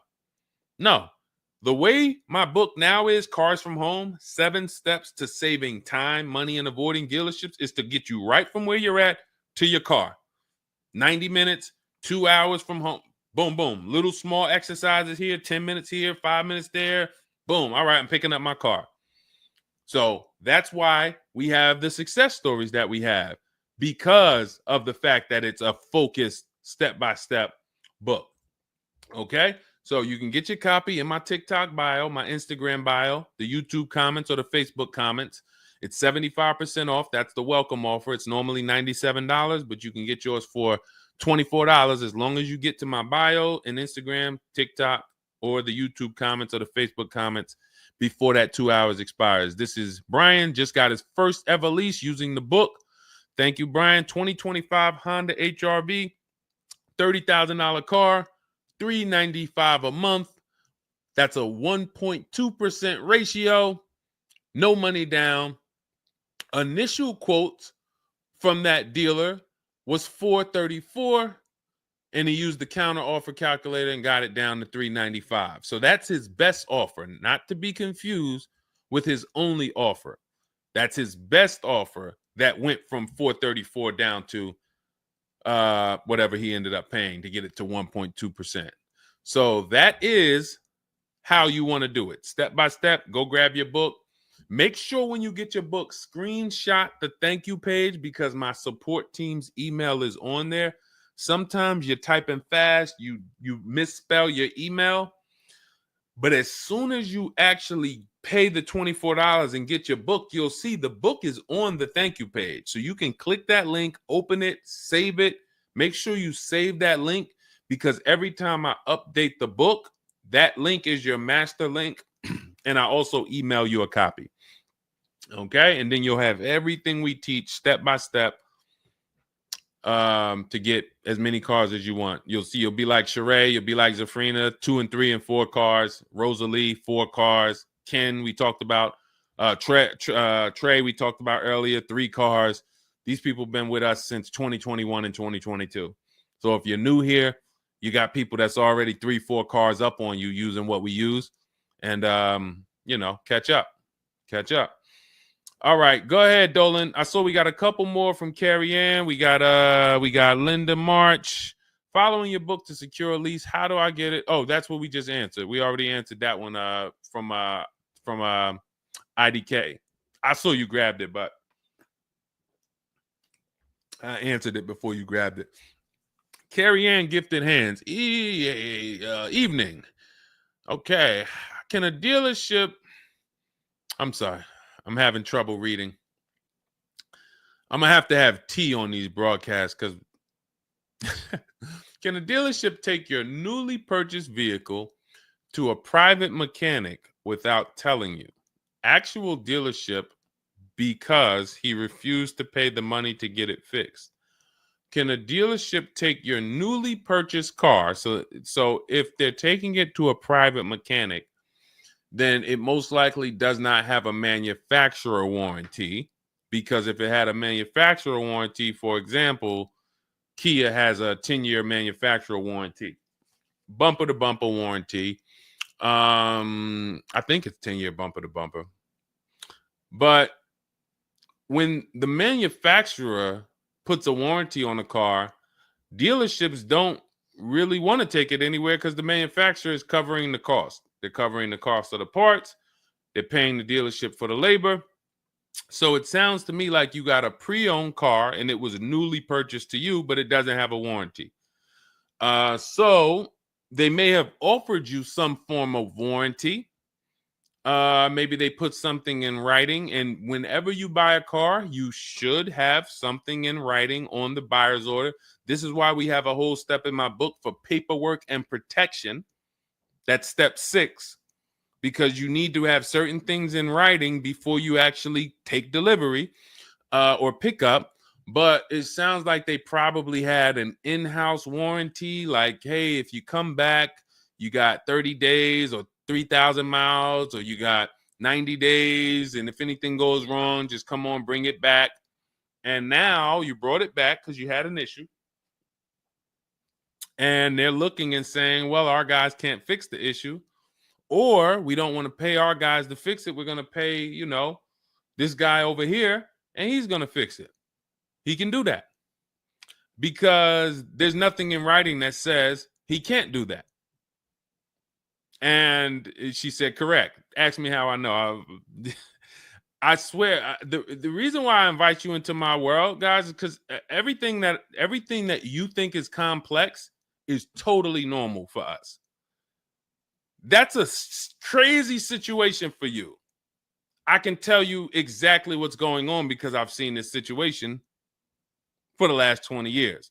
So when you're coming into our world, it's like, wow, this guy really knows. I see why he can kind of keep me calm, because this stuff is calm for me.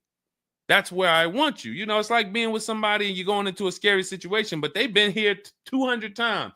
Oh, it's dark back there. No, nothing ever comes from back there. When we get up here, you're going to hear some sounds in the bush, but that's just little raccoons and they're harmless. They actually like, oh, okay. You start to get more comfortable because the other person has been here a lot. So there's nothing in writing that says he can't do that. But if it is in writing that he needs to fix the issue, that's really all you care about. What's really in writing is you need to fix this. How you fix it and who you get to fix it, that's your internal business. If you want to take it and outsource it to another mechanic because your mechanic can't figure it out, that's fine. Some dealers have a relationship with a dealer up the road. So if, a used car dealer might take it to a Subaru dealer if it's a Subaru, and they might, but their thing is they need to get it fixed because they're obligated. You said just purchased it, went back into the shop 2 weeks later, still did not have it back. Exactly. So they're going to try to do everything possible to get it fixed. And that may include taking it to someone who they think can fix it. Now, I assume, are your payments due? Did you start a loan? Because this is different if you have a loan and you have my car and I have a payment due in 2 weeks or 3 weeks or 1 week. And if my payment is due, then I'm going to actually wait probably 1 month. And if I don't have anything in writing of when I'm getting this car back, then I'm going to make a police report. And because now I'm getting ready to either unravel this deal. You got to give me a car. I need to, and watch this. Why the police report? It's to document what's happening. First of all, people don't like to see police pull up to their, it's leased. It's a brand new car.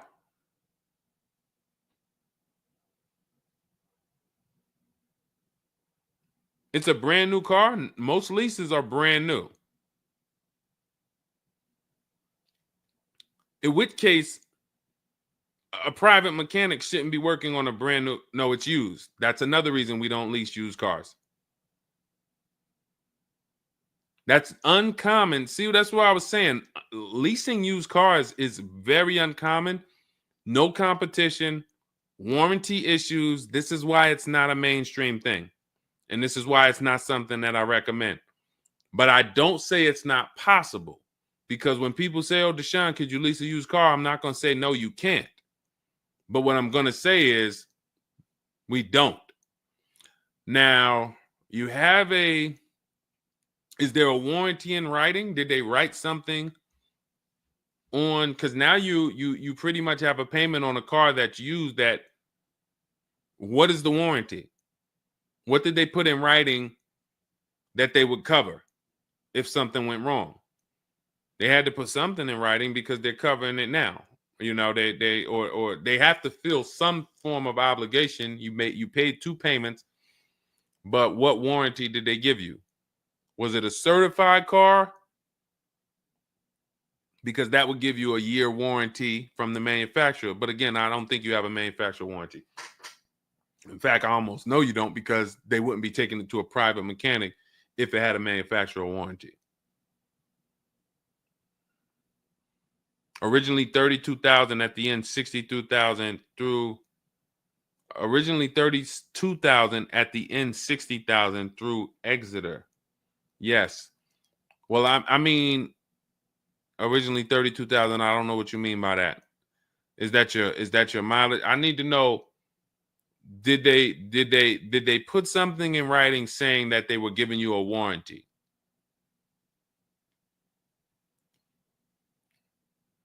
We'll try to work through this, because it's no different than if you bought a car from them. There's a bank involved, but it's a used car. It's no warranty, and they're pretty much holding on to it and trying to fix it. And if they can't fix it, we need to know, are they obligated to fix it or not? If there's nothing in writing saying, hey, you have this time where you can bring it back and we'll fix it, then that's gonna be that's gonna be hell for you. So we really don't want that. So, but I can't tell you how to approach this without knowing what is in writing. And again, when you get my book, not you, I'm just going to try to help you through, but I'm talking to you. That's why we have step 6 is paperwork. Because when you're sitting there looking at a bunch of paperwork and they're telling you to sign it, okay, sign this now. All right, this is your motor vehicle stuff. This is your okay, do you want this? What is important and what's not? What is important and what's not important? Out of all of this stuff, there may be 1-2 words on here that I need to know. I need to look at that buyer's order, and I need every used car, every single used car.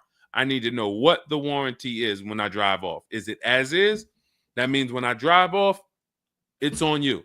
If the axle falls out on the highway 5 miles from here, you just signed an as is deal. Buyer beware, it's on you. Is it 30 days, 1,000 miles? Who's going to do the work? Is it from the manufacturer? Is it from this dealership? Where can I go and use this at? You got to come back here. Do I have to go? Is this a nationwide warranty? I need to know what is covered on this paperwork so that I don't end up in a situation that we're trying to get out of right now. The warranty is through portfolio protection.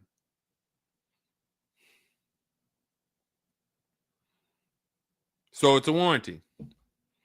May not be a good one, but it's a warranty. So if there's a warranty, that means they're obligated to fix it. And if they're taking too long to fix it, and I have a payment, did they put you in a loaner car? Are you driving now? What are you driving now? If I bought a car with a warranty, and then it had problems, I dropped it back off to the dealership, and they had it for 2 weeks, and I have payments I'm still making on it. I just got it, and it's in the shop.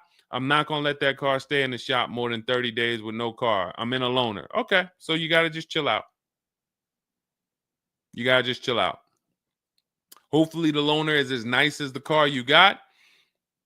And if the car and if that's the case, then you just chill out. It's not a mainstream program you're in. It's like a black market program. That's the best way I could describe it. These companies that lease used cars, it's a black market kind of behind. It's not a mainstream thing. That's why all of these companies are small or like very little known name companies. They could go out of business. Nobody knew. Who the heck were they?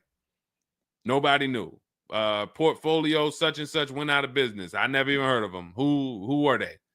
Because they operate in the black market back there. So the general manager refused to pay the $4,300 for the corrosion on an important part. Again, what's your payment on the car? I just want to, I think this is a valuable lesson. They've had my van since from June 19th. Oh, they've had the van for that long? And you've been in the loaner?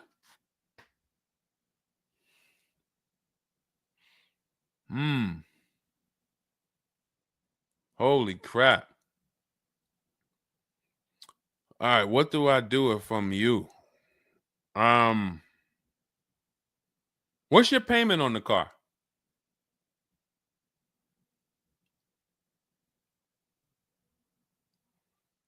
Company had your car for months. You leased it, dropped it off because it was having problems. They've had it for months and can't fix it. And you're paying $775 a month. What kind of vehicle is this? What kind of vehicle is this that we're paying $775 a month for?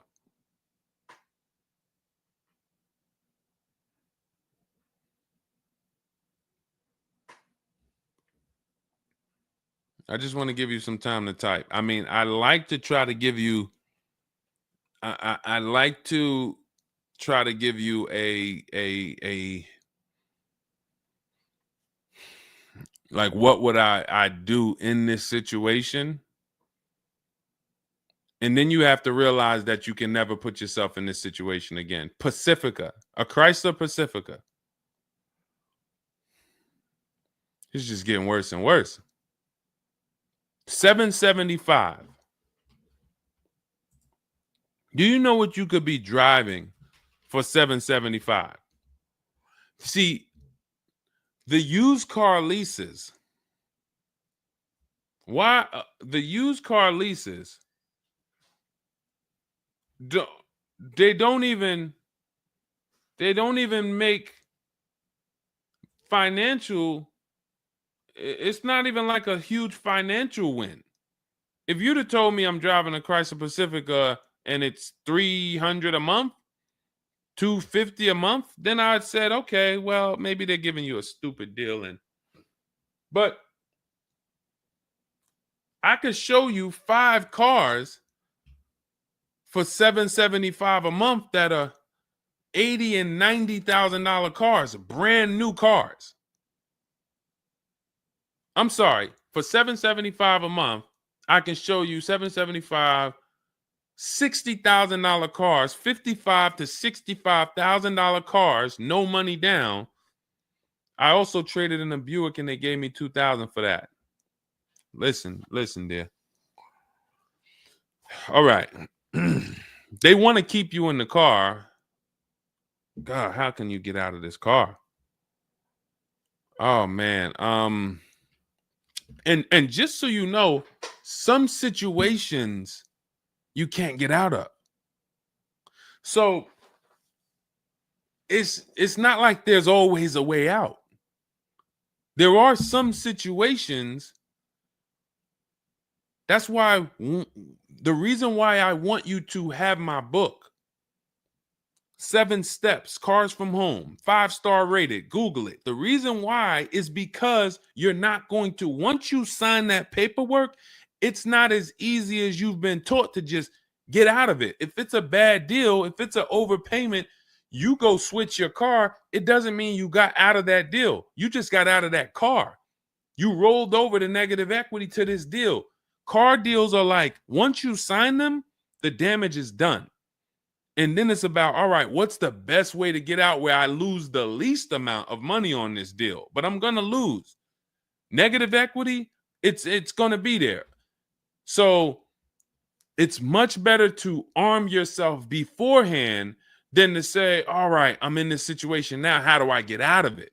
Because some situations can't be gotten out of. People used to walk into the dealership, they got 15,000 of negative equity. Oh man, you can't get me in nothing. Can't get you in nothing. Well, when I put you at this car, you see this car, you like it, right? Yeah, man, I like that. All right, I got you the $450 a month on that car. That's a good payment. Absolutely, man. Come on, I'll take that right now. Okay, now let's bring your $14,000 of negative equity over.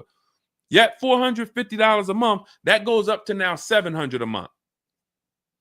Oh man, shoot, man. Yeah, nah, that I can't even afford that. But hey, here's the bad part. Even if you could afford it, the bank's not going to approve it.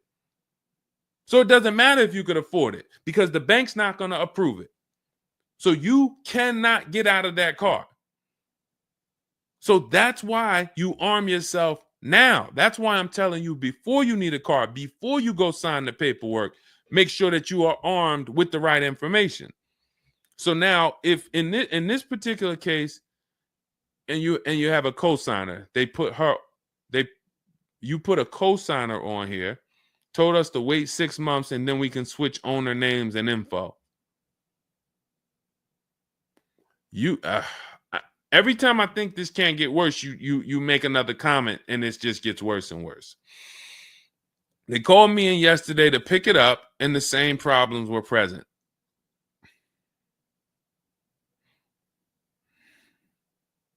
Good Lord.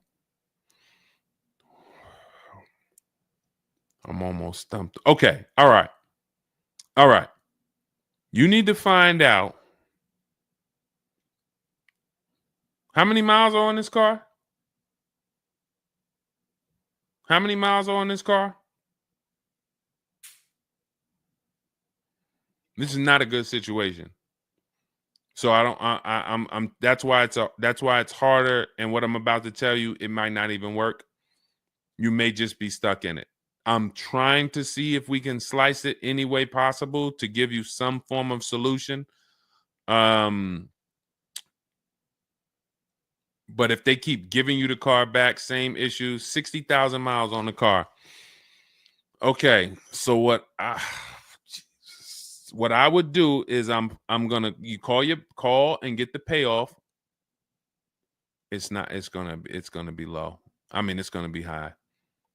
Call and get the payoff because your payment $775. I'm trying to see if you can sell your way out of it. Can you do a lemon law on a used car?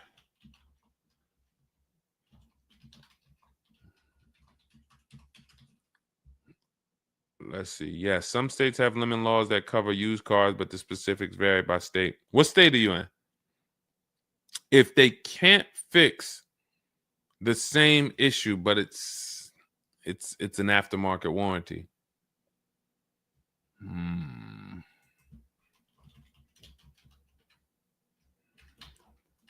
What state are you in?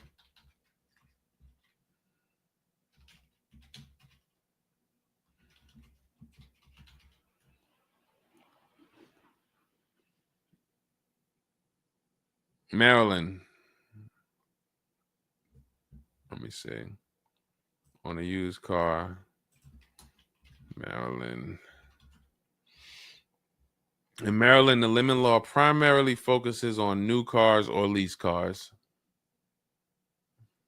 Nope, that's not going to work.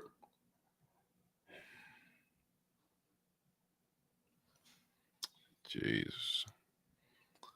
I'm gonna be real with you. You could shoot me an email. I don't know if you can get out of this. You know, a contract is binding. You signed a contract. And let me tell you this. I don't know if you can get out of this without losing. You could just stop paying the car, have a repo on your credit. A lot of people will do that. I'm going to drop this car off, take your car back, voluntary repo, credits tore up. Not a good solution. It's going to cripple you from moving forward with cars. It's going to make it hard for you to get your next car. And then when you get a car, it's going to make that deal is going to be bad. Geez, how long is the lease? So this is just for those of you who are just joining us. We have this young lady got she leased a used car. Don't do this. And again, I'd like you to email me. Maybe I'll think of something that will come up as a solution. But you know, I trust you're gonna learn from this. It sucks. It's a horrible situation, and it's evidence of how bad certain bad structures can be. Because and again, I know some of you who've joined me for a long time, you may be used to, well, Deshone has a solution for everything. Not everything. There's times where you are too buried, and the only thing that will heal the wounds is time. That's the only thing. The deal is done. You have to pay down the deal.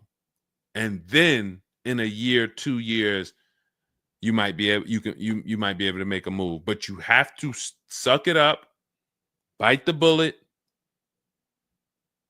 and we might be able to lean on them to get the car fixed.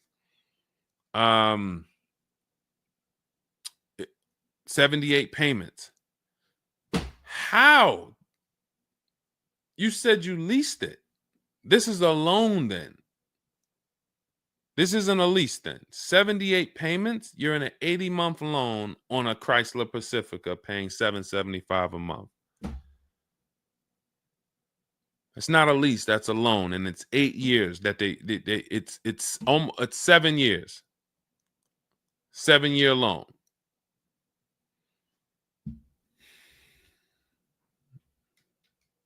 I mean, this is why I do what I do. You know, like, I don't want you thinking, okay, maybe you don't sign, maybe you don't make a mistake that is this serious, but this is cars. When I'm breaking down these big numbers and I'm throwing out these big numbers, oh, this is a $4,000 mistake. Oh, if you don't do this, yep, you're looking at about $4,000 or $5,000 you're gonna leave on the table. You take a loan that's too long, yep, you're gonna overpay by probably about $4,000 or $5,000. That might sound like nothing to you, but how I'm telling you based on me being in dealerships and seeing situations where I'm like, you made a lot of mistakes. You combined all the mistakes and you made them. So I mean, I'm just Jesus. So you're in an 80-month loan, not a lease, and you have $775 a month to pay. You are. So that means that loan, just to give you an idea of how much you've paid, you've been charged for this car. It's $775 a month times 80 is $62,000. So we're paying $62,000 over 8 years, over almost 8 years, or almost 7 years. Wait, 80 months, not 84. So yeah, almost 7 years for a Chrysler Pacifica. So we can't trade out of it. We can't sell our way out of it. That car is probably worth $20,000 at best. 2021 Chrysler Pacifica, 60,000 miles on it. That car is probably worth $20,000. But they charge you. You're going to end up paying $60,000 for it. Jesus.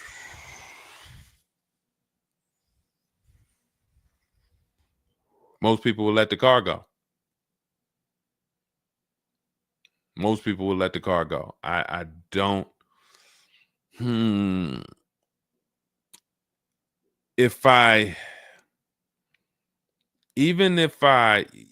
you run your negative equity, that is exactly what it's saying. 62,000. It's exactly what it's saying. $62,400 to be exact, including the $2,000 down payment.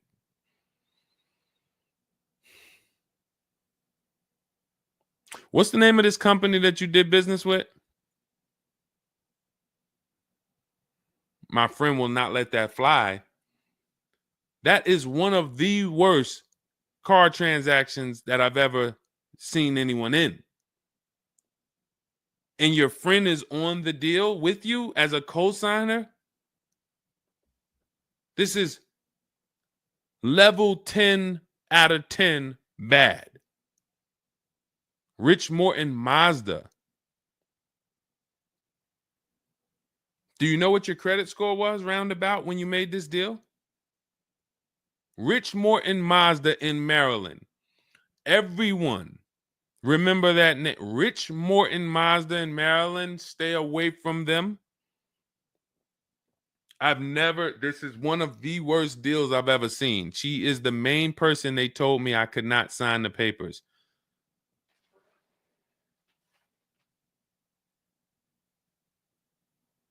Oh. We wouldn't be friends anymore. Now, here's the truth.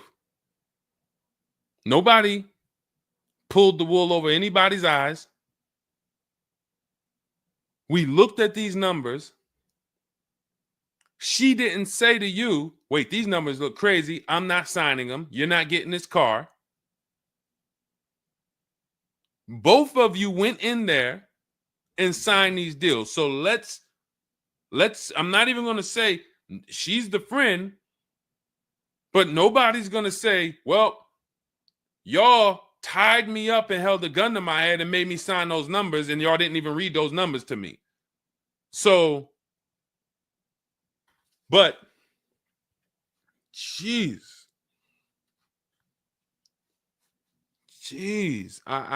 this, you're buried. You are buried in this car.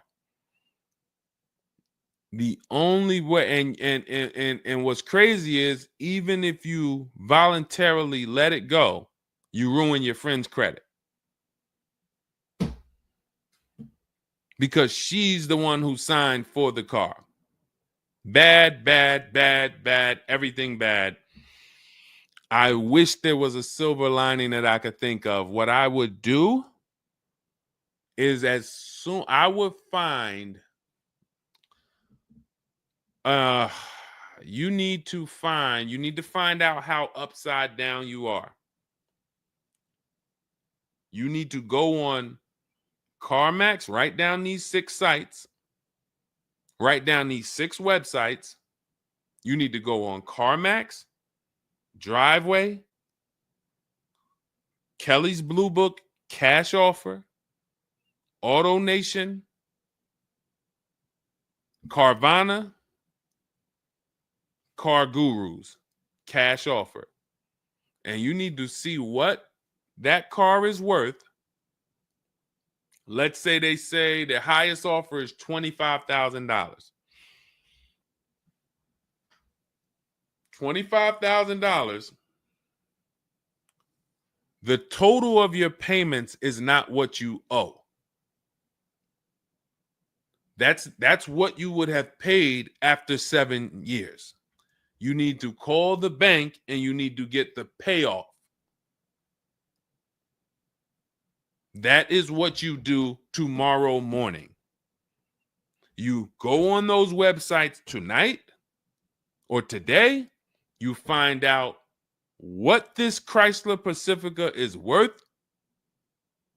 And then you call the bank tomorrow or the next or whenever, and you get the payoff. And you need to know what that gap is. If that gap is $25,000, then I am trying to get out of that car, and it might not be this year. It might not be this year, but I need to right now. I would go into an electric car lease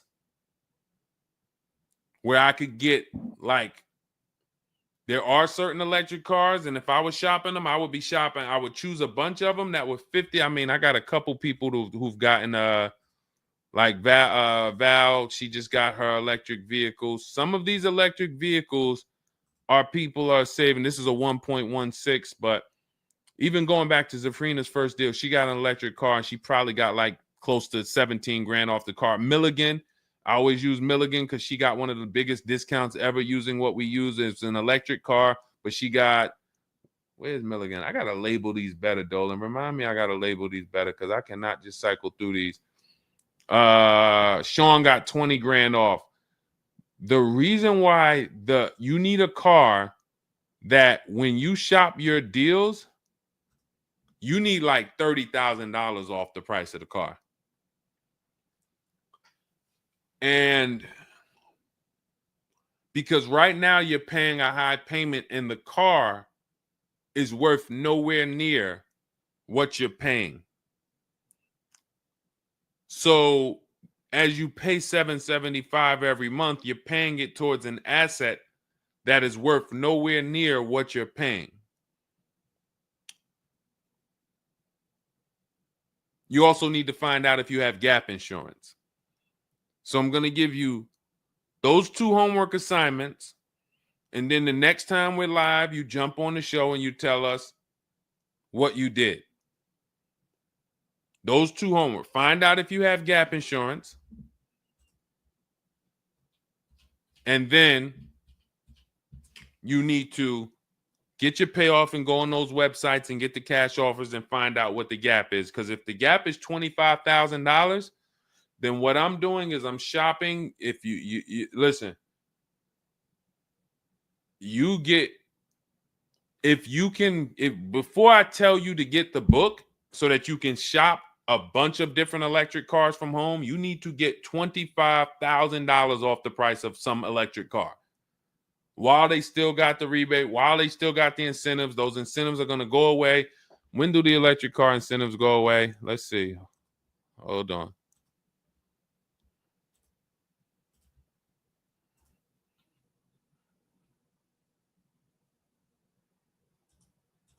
Hold on.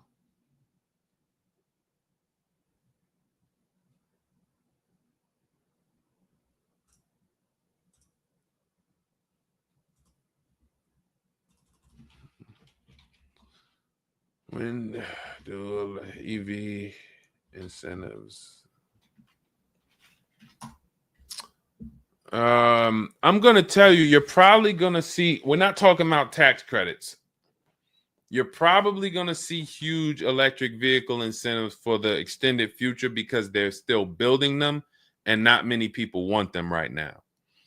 So you need to get like $25,000 off the price of some car or more. Like I said, with Milligan, she got she got almost 27,000 off.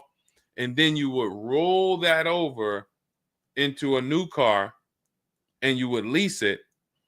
And your payment's going to be high, but you're going to be in a good car. So if you lease a car and you end up with after you knock off that 25, 30, $30,000, and I would be just shopping multiple electric vehicle leases using our system. Again, at this point, you're either going to listen to me or you're not. So, I mean, I'm just going to assume you are. And you would just run multiple electric cars through our 25-to-5 system and see, all right, how much could I get off that one? Oh, they're saving me 15 grand. Nah, that's not enough. All right, let me go pick this Kia SUV. All right, how much can I get off that? Oh, 17 grand. Nope, nah, that's not enough. Oh, let me pick this one. Oh, they're giving me 22 off. All right, that's better. Let me see if I switch this car over to that, how much they would give me. And you're trying to get out of that car, but you cannot bring all of that negative equity over unless you already knocked down this new car by $20,000 or $25,000 because the bank is not going to approve it.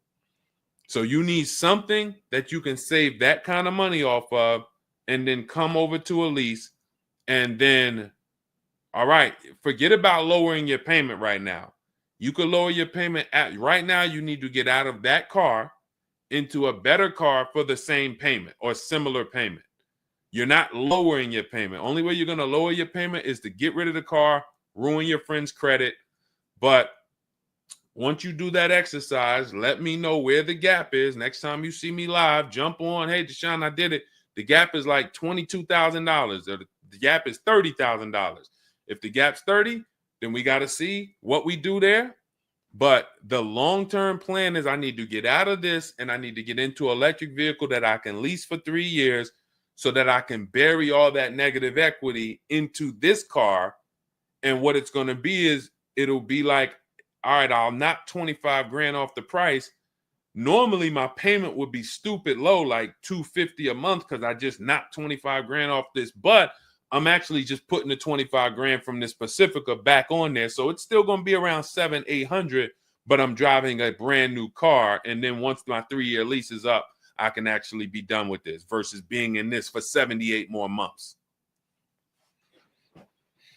All right. So next time I'm live, jump on and, tell me you did the homework and we can see if we can actually, try to get you to some form or fashion of some type of end. Yeah, I'm not a fan of the electric car. Can't help you. Can't help you. I appreciate you being on here, but you should have not been a fan of this. How are we in a 2020? This is the part where we have to realize you have your friend tied to this car.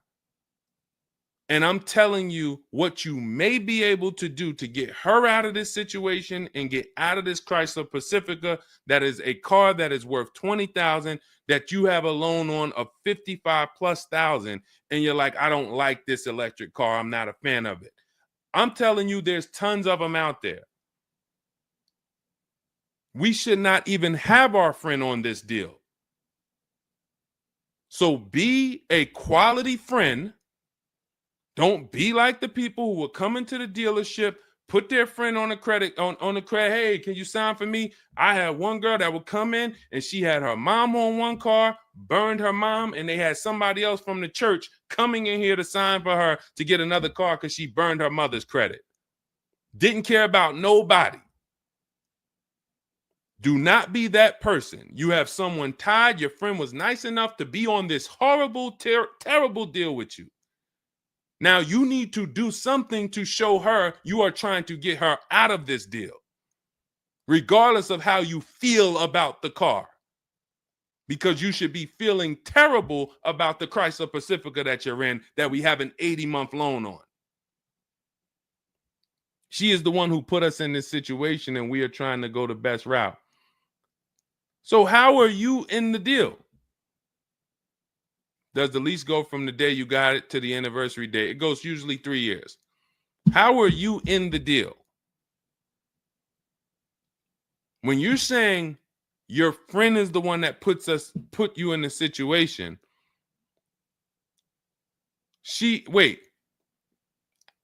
in one breath you're saying, believe it or not, she's the one who encouraged me to get it. And then in another breath, you're saying she's the one who put me in the deal, who put us in this situation.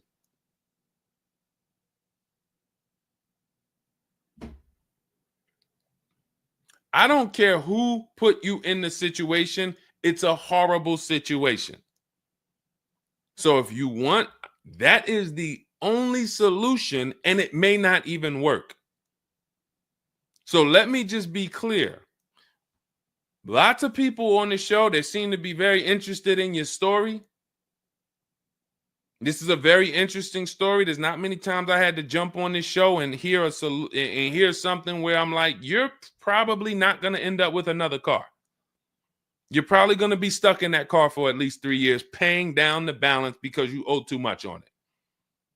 And maybe you can lean on them to fix it, but there's no lemon law, so it's not like you can actually put it through a lemon law. So you might just be giving it back to them to fix, giving it back to them to fix.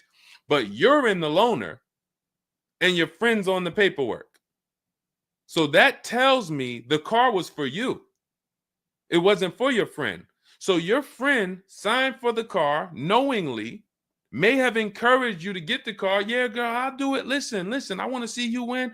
Look, maybe didn't know what she was signing, didn't understand. All right, you're $775 a month. Can you afford that? Okay, yeah, I could afford that. Okay, perfect. All right, I'm going to sign for it. Didn't realize maybe it was for 7 years. and didn't realize that, oh, shoot, you're going to be paying 60 grand for this car, and didn't know, oh, this car is going to be in the shop, but it's your car because you're the one in the loaner. It's not her car. She's not in a loaner. So there's only one potential solution where you could even think about getting out of this car, because no one can get you out of a car that you're $30,000 buried in. There's no bank. You could have a 900 credit score, never missed a payment in your life. No bank is going to approve taking $30,000 from this Chrysler and putting it onto whatever new car you decide you want.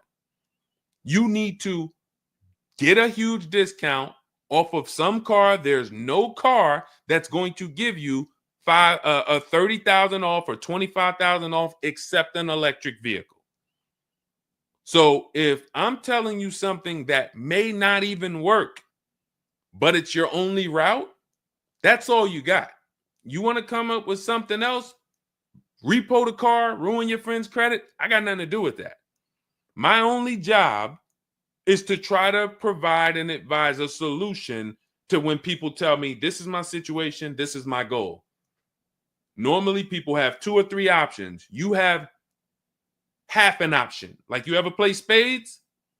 1 and a possible, 3 and a possible. You have none and a possible. The possible might not walk.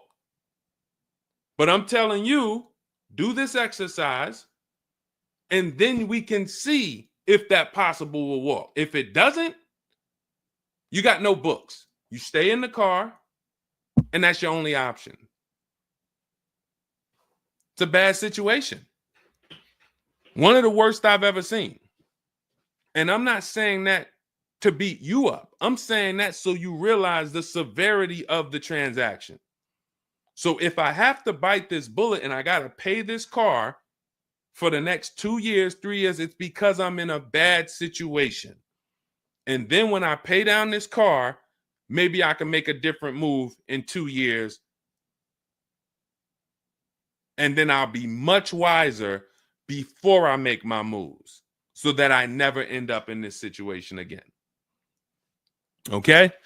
So for everybody who joined, this was great. Again, my goal is to keep you from ever making mistakes. Every mistake you make on a car transaction costs you thousands of dollars. There is no the least expensive mistake you could make is getting gap insurance when you didn't need it. Getting gap insurance when you didn't need it, you just paid probably $400 or $500. You didn't need it. All right, you lost $400 or $500. That's the least expensive mistake you can make on a car. Everything else is thousands of dollars, $2,000 mistakes, $5,000 mistakes, and more. So you can avoid every mistake by having a step-by-step checklist. If it's in Deshone's book, I do it. If it's not in his digital book, I don't do it. So there's no way I'm going to make a mistake. That's okay, TJ girl. We'll be back tomorrow. If I'm giving you a checklist, check, do this, check, check. You're doing everything I say do. There's no room for a mistake.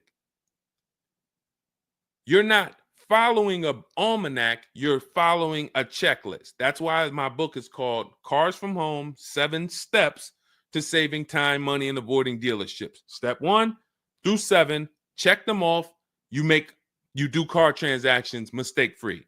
You don't miss any money with your financing. You don't buy bad cars. You don't do anything that you're like, oh, was this good? No, it's a checklist. So normally it's $97. It's a digital book. So you can have it in your inbox in about 5 minutes, and you'll get it for 75% off as part of our welcome offer in my TikTok bio, Instagram bio, Facebook comments, or the YouTube comments. There's a link there. Just get there before that 2-hour countdown expires. Once it expires, it goes back up to $97, which is still worth every penny. You spend $700 on a home inspection. Why do you spend $700 on a home inspection when you might not even buy the home? Inspector might come back and say to you, you know what? Hey, listen, I got the report for you. Just so you know, that roof needs replacing. Those boards, the electrical system in the back, there's a lot of stuff that's not up to code. And then in the basement, you got some water coming in through the foundation there. Listen, house needs a lot of work. Here you go, $700. You and your family might not buy that house. Do you say to yourself, man, I wasted that $700, man, we could have kept our $700? No. You say to yourself, man, I'm glad we got that home inspection, man. We would have been in trouble. So this is how we approach cars. This is how people who I show you throughout the stream approach cars when they're working with cars from home. They're like, I want to make sure that if I can spend $24 and get Deshone's book, and that is my form of a home inspection, that's me guaranteeing I don't make a bad move, then I'm going to go spend that. And if I miss the $24 price and it's $97, then I'm going to go spend that to make sure I don't go out here and make a $5,000 bad decision. That's what we hold ourselves to. Thank you, Stephen Nash. Good to see you. So go grab your copy before the countdown expires. Get it for $24 instead of $97. It's in my TikTok bio, Instagram bio, YouTube comments, or the Facebook comments. And then use that step-by-step. New cars. Everything is in there for you to shop empowered, mistake-free, for you to be the prize. You deserve to be the prize. There is nothing else that you would spend $10,000 or $50,000 on, or some of you are going to get a $100,000 car. There's nothing else that you would go in spending that money on, and you wouldn't feel like you're the prize.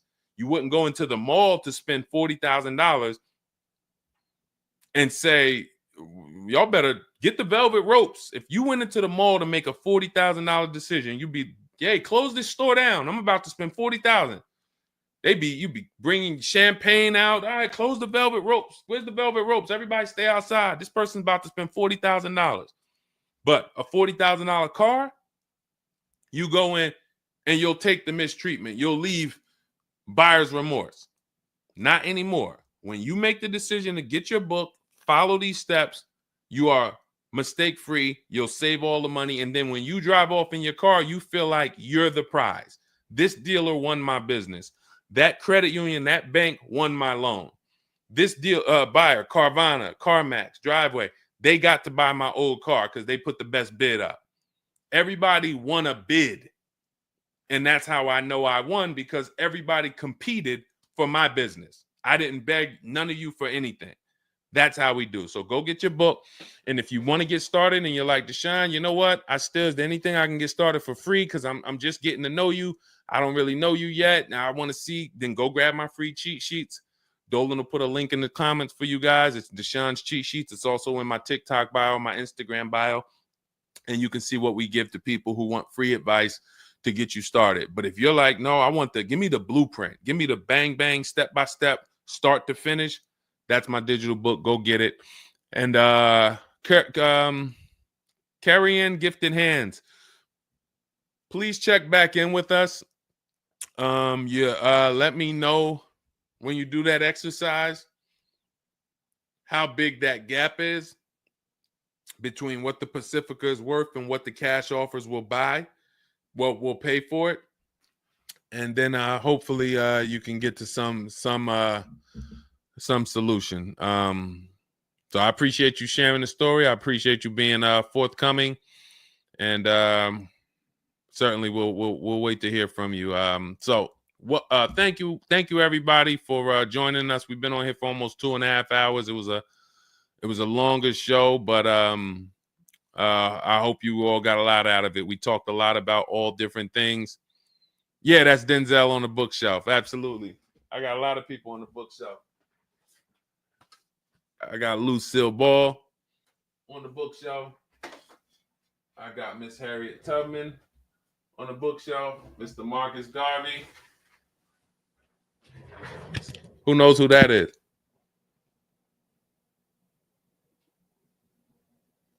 That's the great one.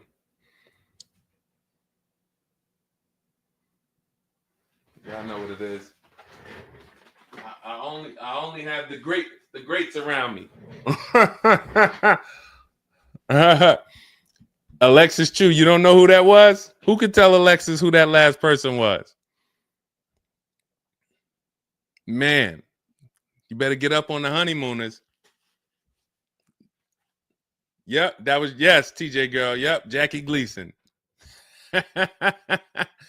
Yep, that is right. The great one. So yeah. So yes, so it was a pleasure. We'll be back. We'll be back for another show. When you see us, jump on, get your questions answered. For those of you who have my book, I want to thank you. Shout out to I saw a couple people say they grabbed their book and they were using they were ready to use it. I would get the paperwork through email, never received it. I need your help. I bought 2 brand new cars. I was told I would get the paperwork by email, never received it. So call the dealership. Call it. You bought 2 brand new cars. You said you would get the paperwork by email. You never received it. Call the dealership and, hey, where's my paperwork? Ask for the finance manager. Where's my paperwork? That's what you do. All right. So, all right. I'll let everybody go. I'm tired. I can't even get myself together. This is, I'm going to jump off and we'll be back. We'll be back for another show. Make sure you get your book in my TikTok bio, Instagram bio, the comments, or the Facebook comments or the YouTube comments. And I'll see y'all on another show. All right. God bless you.